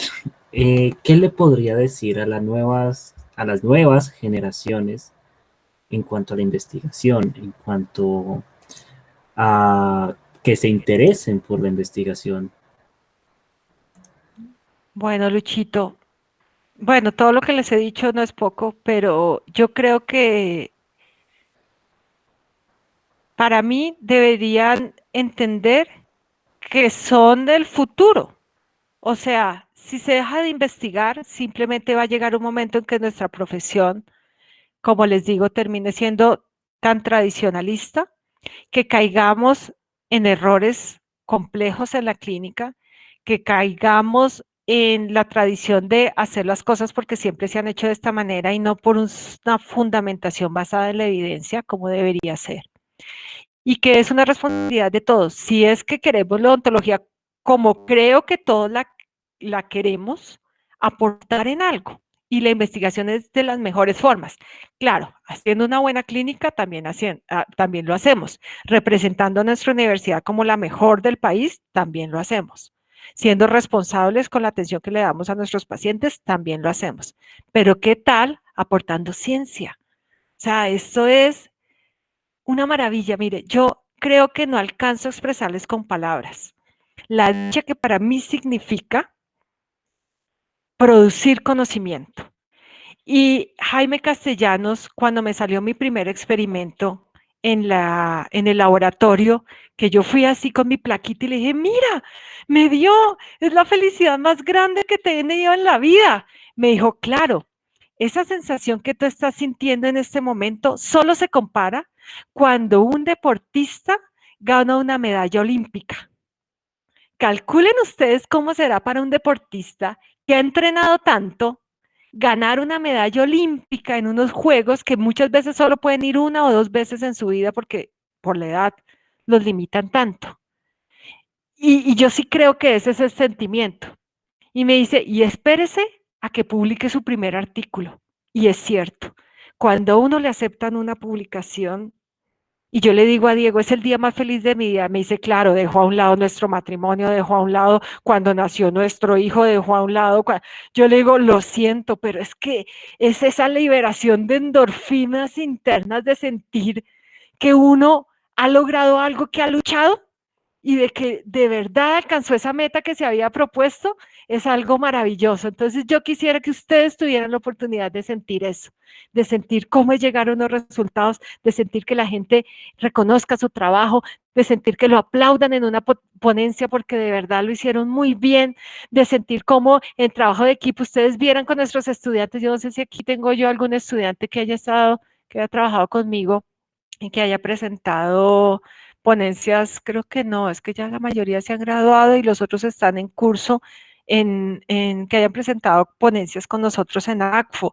Y ustedes vieran cómo nos abrazamos al final y esa alegría del deber cumplido, de haber representado bien a su universidad, de haber quedado ellos muy bien y de haber hecho ellos su trabajo, o sea, el estudiante, me refiero al estudiante, y que haya sido reconocido por unos jurados externos, unos pares académicos que están validando su trabajo.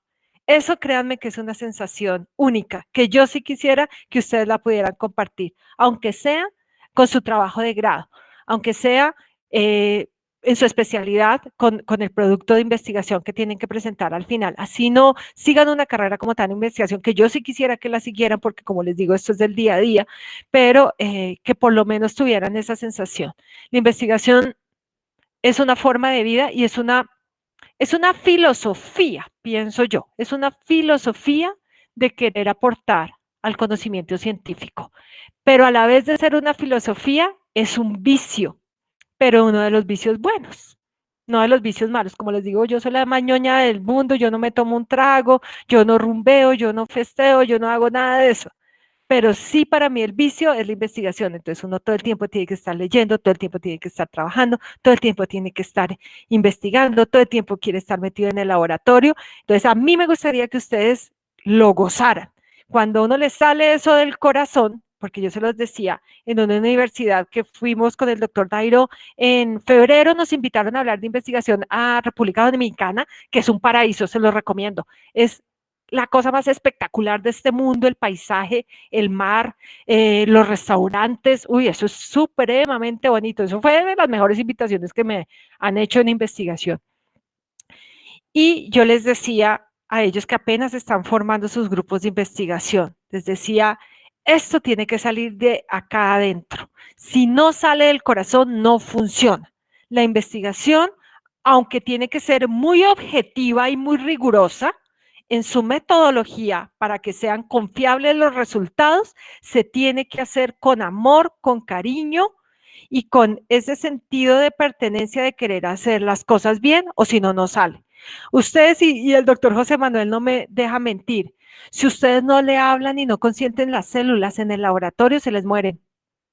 Eso es como las viejitas que con las maticas, las abuelitas que son tan buenas, o como las abuelas que cocinan tan rico. Yo cocino re mal, ustedes no se imaginan, yo no sé, Diego, cómo se aguanta, yo no sé hacer ni un huevo frito. Y uno ve, ¿por qué mi abuela cocina tan bien? Porque lo hacía con amor. ¿Por qué a las mamás les crecen las matas y a mí no? Porque ellas le hablan a las benditas matas, le echan el agua, le quitan las hojas secas, le hacen todo eso y uno en cambio la deja ahí botada a un lado creyendo que de la nada va a funcionar. A las células uno les habla y uno parece loco en el laboratorio. Hola, mis lindas, ¿cómo están? ¿Cómo les ha ido? Vamos a cambiar este medio y las vamos a lavar hoy para que crezcan lindas. Si uno no les habla, las madres no crecen y se le daña a uno todo el experimento. Entonces yo sí digo que para uno hacer esas locuras tiene que estar enamorado de la investigación para que le funcione, o si no, todo falla. Y la plata y el tiempo que pierden es tenaz.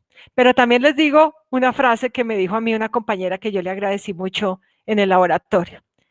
Los experimentos fallan. Las metodologías no son perfectas y nosotros como seres humanos fallamos muchas veces. Por eso hay que estandarizar tanto los métodos en investigación. Una vez se me murieron todas las células y tenía varias cajas sembradas para unos experimentos y eso me implicaba a mí 21 días de atraso porque las células odontoblasticas se demoran 21 días en diferenciarse, más todos los reactivos que había perdido.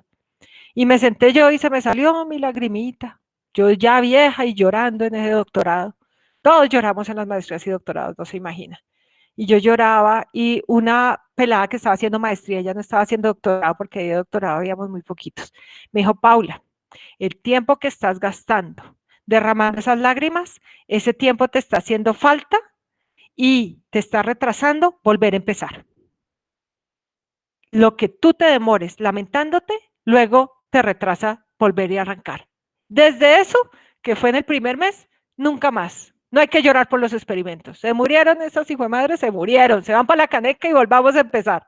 Eso es lo que hay que hacer. Y con todo en la vida. Acá ustedes me dicen, y eso está buenísimo, dice que en el pregrado también, profe, y bastante. Claro que sí, nada es fácil en esta vida. Yo sé, yo hice el mismo plan curricular que ustedes tienen, lo hice yo.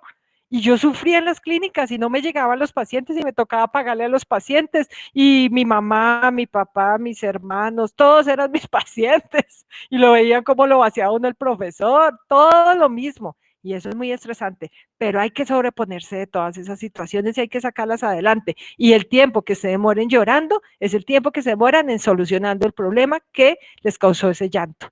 Entonces, a mí me sirvió, yo pienso que a ustedes les tiene que servir en esta vida porque no hay tiempo para lamentarse. La investigación es siempre seguir adelante y repetir. Me quedó mal, repita. Aquí no hay estudiantes de posgrado, pero los estudiantes de posgrado operatoria me detestaban cuando se demoraban las 3 horas de la clínica haciendo una resina clase 4 y me la mostraban y yo le decía, ay, sí, te quedó tan bonita que la tienes que quitar.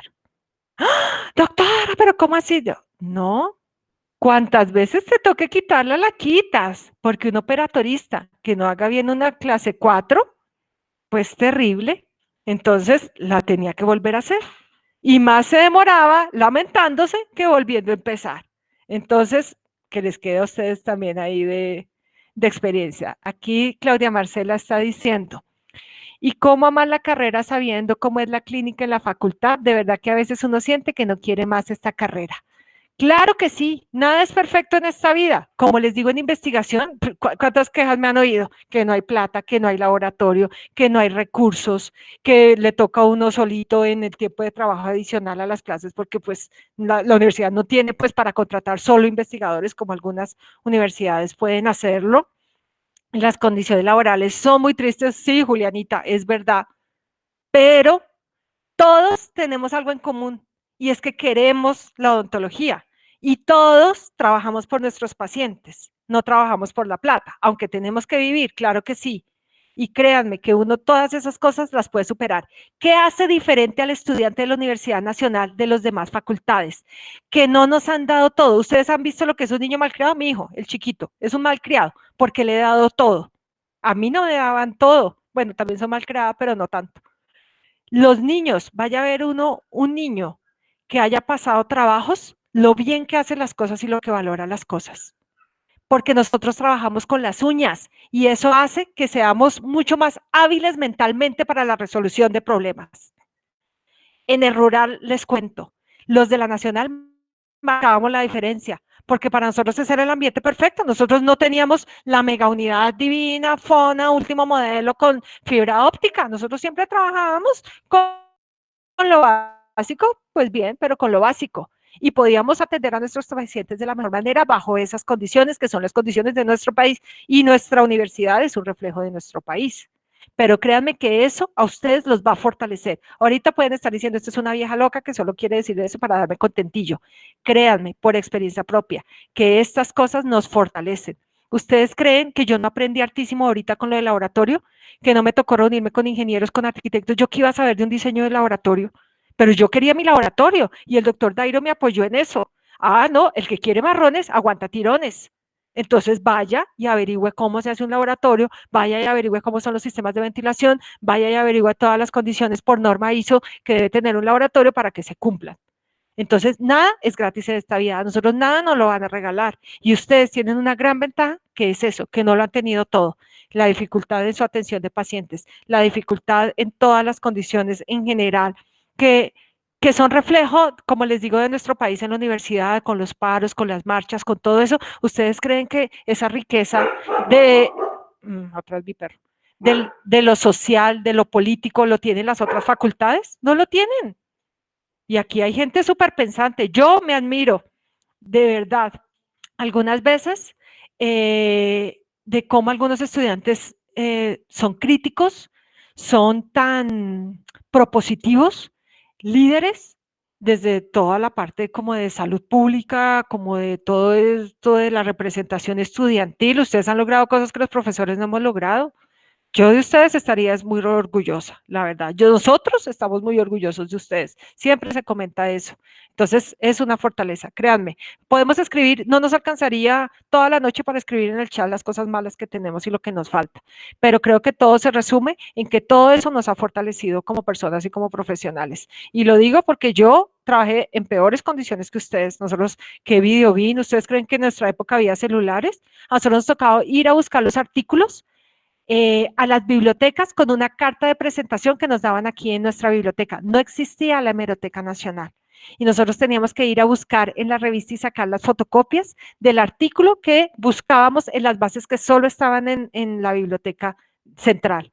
Y nos daban la carta y nosotros íbamos a la Javeriana o al Bosque, que tenían pues más revistas que nosotros, sacábamos la copia del artículo. Y así con cada cosa que queríamos investigar. ¿Ustedes creen que nosotros teníamos el copy-page que ustedes tienen de internet? No, señores. Entonces, créanme que lo difícil hace que nosotros tengamos muchas fortalezas. Entonces, más que quejarnos de las condiciones laborales, de lo que no tenemos en la facultad, tenemos es que aprender a fortalecernos. Y la investigación es eso. Ahorita nosotros estamos estandarizando en el laboratorio muchos procedimientos para casas comerciales, para que ellos puedan lanzar al mercado nuevos materiales y ellos tienen que pasar esos resultados al INVIMA. Yo no tengo todos los equipos comprados, créanme que eso es muy costoso.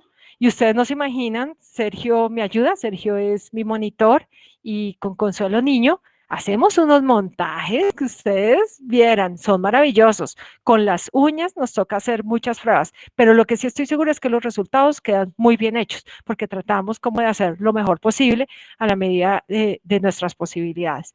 Entonces, falencias que terminan siendo fortalezas. Ok, doctora, ok. Wow, wow, bastantes cosas las cuales hablo que son, que uno le abre como una mirada, ¿no? Pues en mi opinión. Doctora, una pregunta, ¿nos puede hablar un poco sobre el grupo de IVAPO, o pues el grupo del semillero que usted, de la línea de investigación la cual usted maneja? Claro que sí, IVAPO ha sido digamos que fue una propuesta exitosa, lo veo yo así, porque ¿de dónde viene IVAPO? En el año, yo no sé, Sonia Borges y Jaime Castellanos, creo que en el 2000 algo, 2001, si no estoy mal, 2004, algo así, crearon ese grupo como el grupo de patogénesis infecciosa, pero ellos obviamente como eran de ciencias básicas, pues tenían líneas, era relacionadas más con infecciones por hongos, por bacterias, y tenían algo de trabajo sobre todo en herpes, trabajaban muy bien, que pues el miércoles tuvimos la charla sobre eso con Sonia precisamente, y ella contaba esa historia, por eso la tengo como fresca. Cuando hice el doctorado con el doctor Jaime Castellanos, entonces, obviamente como que a él también se le abrió una nueva visión de la odontología, por lo que él siempre estaba trabajando más desde la virología, y vio que esto era muy aplicable a los materiales dentales y en general a muchas cosas, por ejemplo, de regeneración pulpodentinal, toda la parte de endodóntica también allí contaba mucho. Entonces, él me propuso que si yo continuaba con el grupo, yo le dije, pues claro que sí, me interesa, pero entonces el nombre no nos cuadra, porque patogénesis infecciosa con materiales dentales nada que ver. Entonces en ese momento, y yo les agradezco a Sonia y a Jaime, ellos hicieron el cambio del nombre a Grupo de Investigaciones Básicas y Aplicadas en Odontología, IVAPO. Eso fue en el año 2018. Hicimos entonces la primera clasificación en conciencias en la convocatoria que se hizo en ese año. Nos fue bastante bien porque digamos que pudimos aunar esfuerzos de buenos investigadores de lado y lado. Entonces teníamos los productos desde la parte de ciencias básicas y los productos desde la parte de materiales y se creó entonces específicamente en mi caso la línea que se llama Línea de Biología y Mecánica de Materiales. En este momento, pues allí está el doctor Diego Betancourt, el doctor Camilo Guerrero y yo, pues principalmente. Y tenemos pues obviamente a los estudiantes asociados según los proyectos que se estén desarrollando en el momento.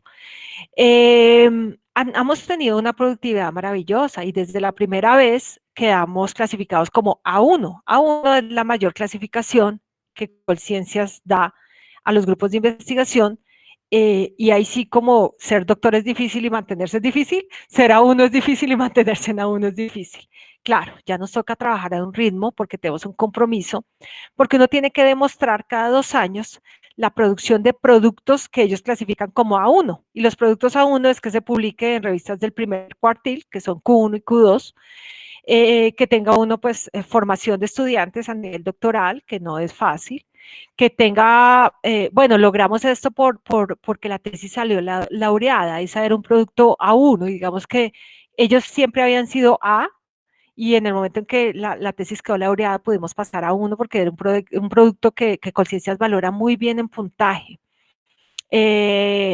Tenemos que tener generalmente también estudiantes en formación o dirección de proyectos, eso es como lo que más se valora, más otras cosas que ellos indagan allí en los formularios. Entonces ahorita ya estamos preparándonos para la nueva convocatoria de Colciencias que se cierra en agosto, si no estoy mal, y vamos muy bien, porque el crecimiento que hemos tenido desde el año 2018 al 2020 ha sido impresionante, por lo menos en mi línea. Hemos logrado desde el año 2019 hasta ahorita una serie de artículos, hemos logrado 10 publicaciones internacionales en artículos Q1 y Q2 Ha sido un ritmo de producción impresionante. Creo que si la cuarentena no lo hubiera logrado, la cuarentena me dio el tiempo para poder sentarme a escribir de muchos trabajos que venían ya haciéndose desde antes. Es más, tenía cosas del doctorado que no se habían publicado y que las pudimos publicar y han sido muy bien recibidas en las revistas de alto impacto. Ya no nos interesa mucho publicar en español y eso es una lástima, debo decirlo, en el sentido de que la literatura en español no tiene buena visibilidad y a un investigador, para contarles un poco de cómo es esto, se le valora mucho más por cuántas veces citan sus artículos más que cuántos artículos ha publicado. Y en eso también estamos creciendo. ¿Qué es lo que generalmente se ve? Que recién publicado un artículo no es altamente citado. Hay un periodo más o menos de 2 años donde los artículos empiezan a ser citados. Y en este momento nos están citando muy bien los que publicamos el año 2018-2019 y eso hace que aumentemos nuestro índice de impacto, que es el índice H, que lo pueden consultar de cualquier persona en el Google Scholar, en el Google Académico. Si ustedes quieren saber qué publicaciones tiene, cuántas tiene, en qué idioma y cuántas citaciones tiene, entonces simplemente ustedes miran ahí en el Google Académico y él les registra todo esto. Entonces yo creo que el impacto no ha sido solo de publicar, sino que nos han citado. Y eso ha sido muy bueno. Tenemos 2 o 3 artículos que han sido muy citados. Tenemos en este momento, o yo personalmente tengo 160 citaciones, que eso es maravilloso. Maravilloso porque somos referentes y estoy cumpliendo lo que les estoy diciendo, estamos aportando el conocimiento. Si no te citan, nadie lee lo que tú estás haciendo, entonces simplemente eso que tú hiciste no aportó nada, porque la gente no lo está usando. Si te están citando es porque empiezas a ser referente en un tema. Y lo otro que lo hace ver a uno que empieza a ser referente en un tema es cuando te bombardean con revisión de artículos de pares, como un par académico en las revistas. Entonces siempre hay árbitros que revisan los artículos y los aprueban o los rechazan. Entonces ya a uno le mandan todos los días 3, 4 artículos, ya empieza uno a rechazar porque es cantidad de trabajo, pero por lo menos uno ve que ya en X tema, por ejemplo a mí en el cuento de los odontoblastos, siempre me mandan todos los odontoblastos, lo de dolor, lo de receptores de dolor de los odontoblastos, me mandan todo lo de toxicidad de materiales, ya lo empiezan a invitar a uno a publicar, ya no es lo que yo escojo la revista y digo voy a mandar a tal revista para publicar. Ya a veces los editores escriben, lo invitamos a que publique en nuestra revista en un número especial sobre el tema tal que es el de su interés. Y generalmente solo publican por invitación. Entonces esas son cosas que en investigación uno, digamos, le dan mucha satisfacción porque uno ve que es un proceso como de crecimiento y de reconocimiento del trabajo. Sin embargo, como todos, debo decirlo, tenemos artículos buenos y artículos malos. Yo miro los primeros artículos que yo publiqué y yo digo, ay, qué vergüenza. Horrible. Claro, porque en eso se ve reflejado también como el proceso de estructuración mental que uno va teniendo, ¿no? Y de cómo va redactando mejor, va haciendo mejores estudios, metodologías más complejas. Entonces yo a veces digo, ay Dios, y precisos son de los más citados y uno dice, ¿y cómo citan esto que a mí no me gusta? Pero bueno, en fin, digamos que poco a poco uno se va sintiendo orgulloso de su trabajo y eso también es como esos peldañitos que tiene que ir escalando hasta el final, hasta decir, listo, me siento contenta con unos estándares de calidad adecuados de mis trabajos, de mis publicaciones, el tipo de revista en la que publico. También es cierto que esto no dura toda la vida.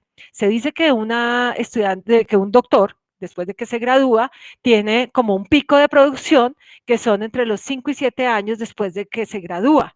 Porque uno sale con toda, como lo que les decía de rehabilitación oral. Uno sale a trabajar como un loco y a echar fresa como un loco y a ver cómo gana plata por todo lado para conseguir su carro, su apartamento, porque esa es la vida y así es, eso es lo que hacemos todos.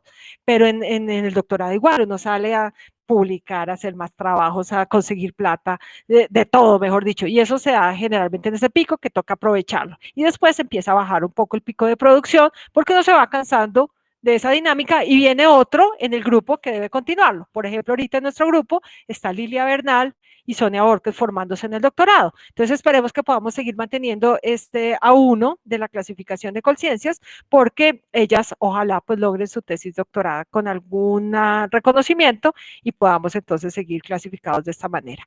Igual los productos en Colciencias no tienen vencimiento solo de los 2 años. Por ejemplo, mi tesis de doctorado con la laureada dura 5 años en su vigencia, digamos, para la clasificación.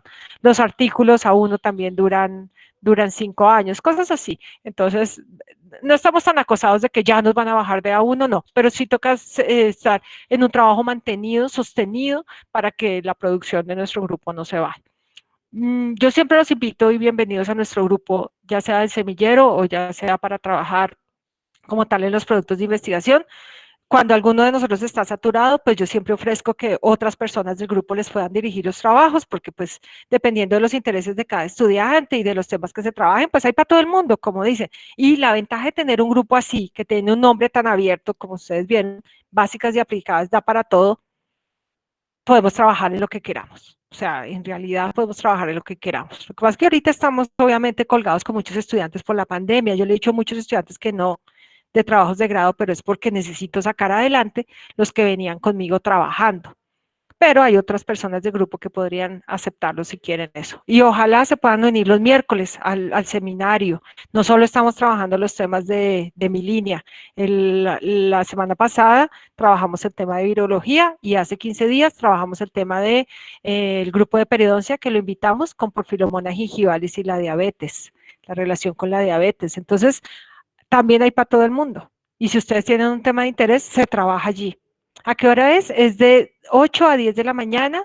Siempre los muchachos se los comparten por las redes de Semillero y también yo lo mando por Postmaster con el apoyo de José Darío Jaimes de Centro de Investigación. Siempre les va a llegar por Postmaster, generalmente 8 días antes o cuando no tengo tan claro quién va a ser el siguiente ponente, les llega 2 o 3 días antes del miércoles, pero sagradamente cada 8 días, de 8 a 10, tenemos nuestro encuentro. Mira, ahí entonces Laura les está poniendo que en Instagram lo encuentran y ahí siempre está la publicación del flyer del evento que hacemos. Ya se han perdido muchas, espero que no se sigan perdiendo las otras, porque eso es una oportunidad de aprendizaje. Yo siempre los regaño a ellos porque yo los quiero mucho y por eso los regaño. Si no, no los regañaría. Y les digo, la investigación no es de nombre. La investigación es de aprender a investigar y para eso toca estar pegados en el laboratorio, toca estar leyendo constantemente, toca participar en los eventos de investigación, toca oír a los investigadores presentando los temas que son de su experticia, toca leer artículos, toca enterarse cómo es la dinámica de investigación. Por eso estos conversatorios me parecen que son muy enriquecedores para ustedes, para que conozcan toda la dinámica. De acuerdo, doctora. Bueno, pues les damos la palabra a la audiencia si tienen alguna duda, alguna pregunta, algo que les desea o les interesa.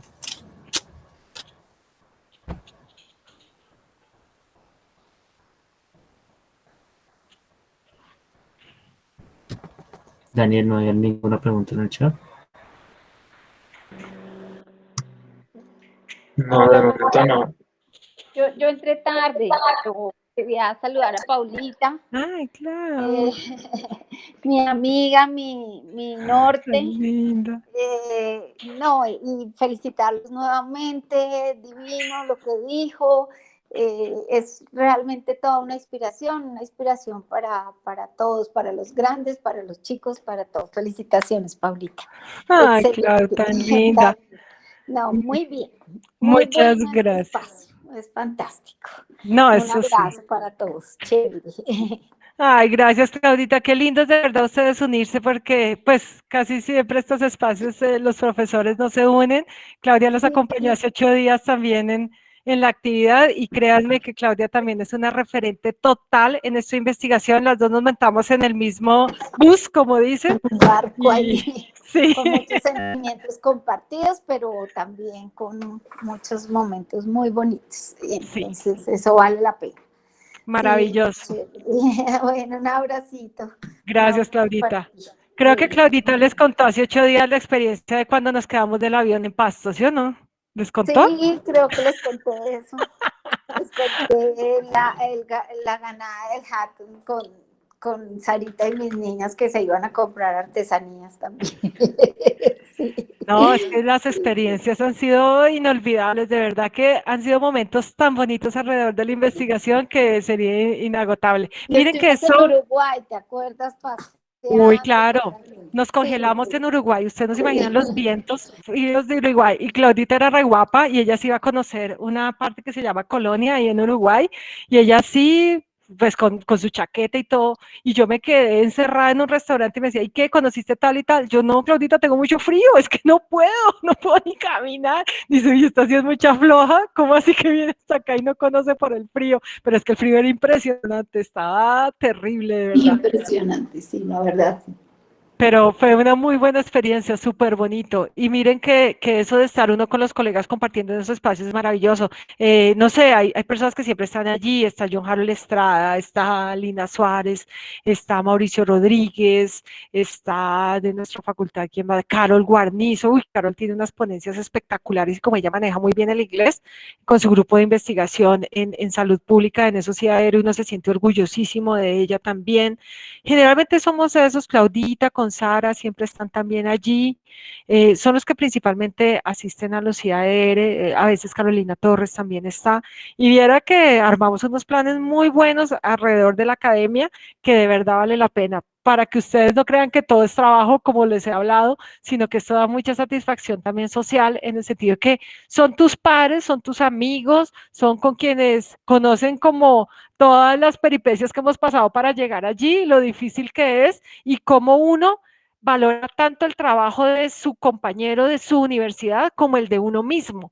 Porque yo las veo a ellas en su póster o las veo haciendo una ponencia oral y uno dice, uy, es de las nacionales de nuestra facultad y nos reunimos todos y vamos y los aplaudimos y eso es muy bonito y ese colegaje también que se forma alrededor de esto es maravilloso. Entonces créanme que en todo esto, más son satisfacciones que cualquier problema que uno, o inconveniente o limitación que se pueda presentar alrededor de la investigación. Ojalá tengan ustedes la oportunidad de vivir esto. Así es. De acuerdo, doctora. Bueno, entonces yo supongo que pues concluimos aquí. Doctora, muchísimas gracias por haber aceptado la invitación, por haber estado con nosotros, los doctores, al doctor José Manuel, doctora Claudia, a todos los asistentes, los que vinieron aquí, los estudiantes, al semillero que pues organizó todo esto. Espero pues que les haya gustado pues toda la charla. Doctora, no sé si desea mencionar algo más.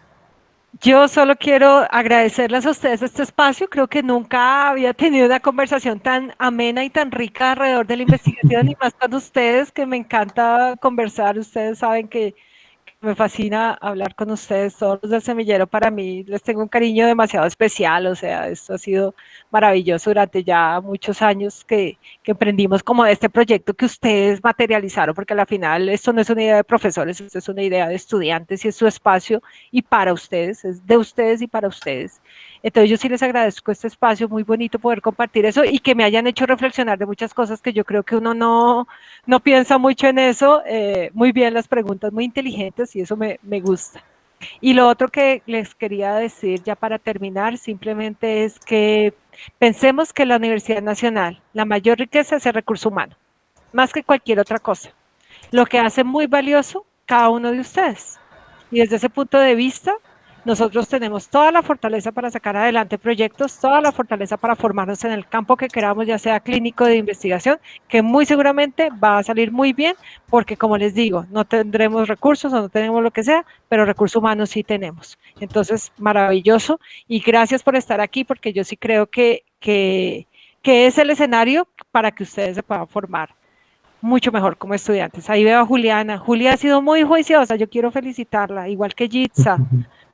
Juli, bien, ella va por el camino que es. Gracias, doctor. Doctor José Manuel. Pablita, no puedo dejar de despedirte y de saludarte. Yo tuve a Paula Alejandra, como están ustedes ahora, de monitora de endodoncia. O sea, yo a ella la conocí desde pregrado. Y mire, la pregunta que hizo José Luis fue interesante porque Paula era tan buena clínica que cuando se graduó fue una de las odontólogas más exitosas en una de las clínicas que no voy a nombrar, más firififí de Bogotá. Y yo la miraba y decía, nada de investigación, o sea, era una clínica pura con los pacientes que, pues, no voy a nombrar, atendía a los políticos, la farándula, las modelos, los actores. ¿Y en qué momento Paula hizo esto y dejó la cantidad de dinero que ganaba, el prestigio como odontóloga, para meterse con las células? O sea, des en cuenta, pero es eso el camino que todos tienen que transcurrir, y la cuestión de que uno, si es muy buen clínico, no puede ser muy buen investigador, es falso. La idea es, Paula sabe de física, Paula sabe de estadística, Paula sabe de laboratorio, pero Paula también es una odontóloga impresionante. O sea, fue la mejor de Bogotá. Pienso yo, tanto así que en esa clínica, que no voy a nombrar, que es se le abrió la puerta a todos los egresados de odontología de la Nacional.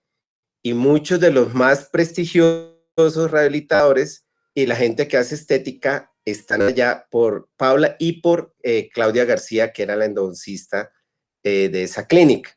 Y des en cuenta cómo da la vida de vueltas, pero de vueltas para hacer uno lo que quiere, y definitivamente sí al rol de la Universidad Nacional. O sea, yo creo que los que nunca hemos salido de la universidad, pero desde la universidad nos proyectamos hacia afuera, sabemos que sí somos los mejores, pero por los estudiantes. O sea, el estudiante de la Universidad Nacional tiene una cosa que es impresionante. Esta tarde me hablé y deberían invitarla con Ana María Ulloa, que está haciendo su doctorado en la Universidad de Purdue y que estuvo sentada como ustedes y no sabía nada de inglés.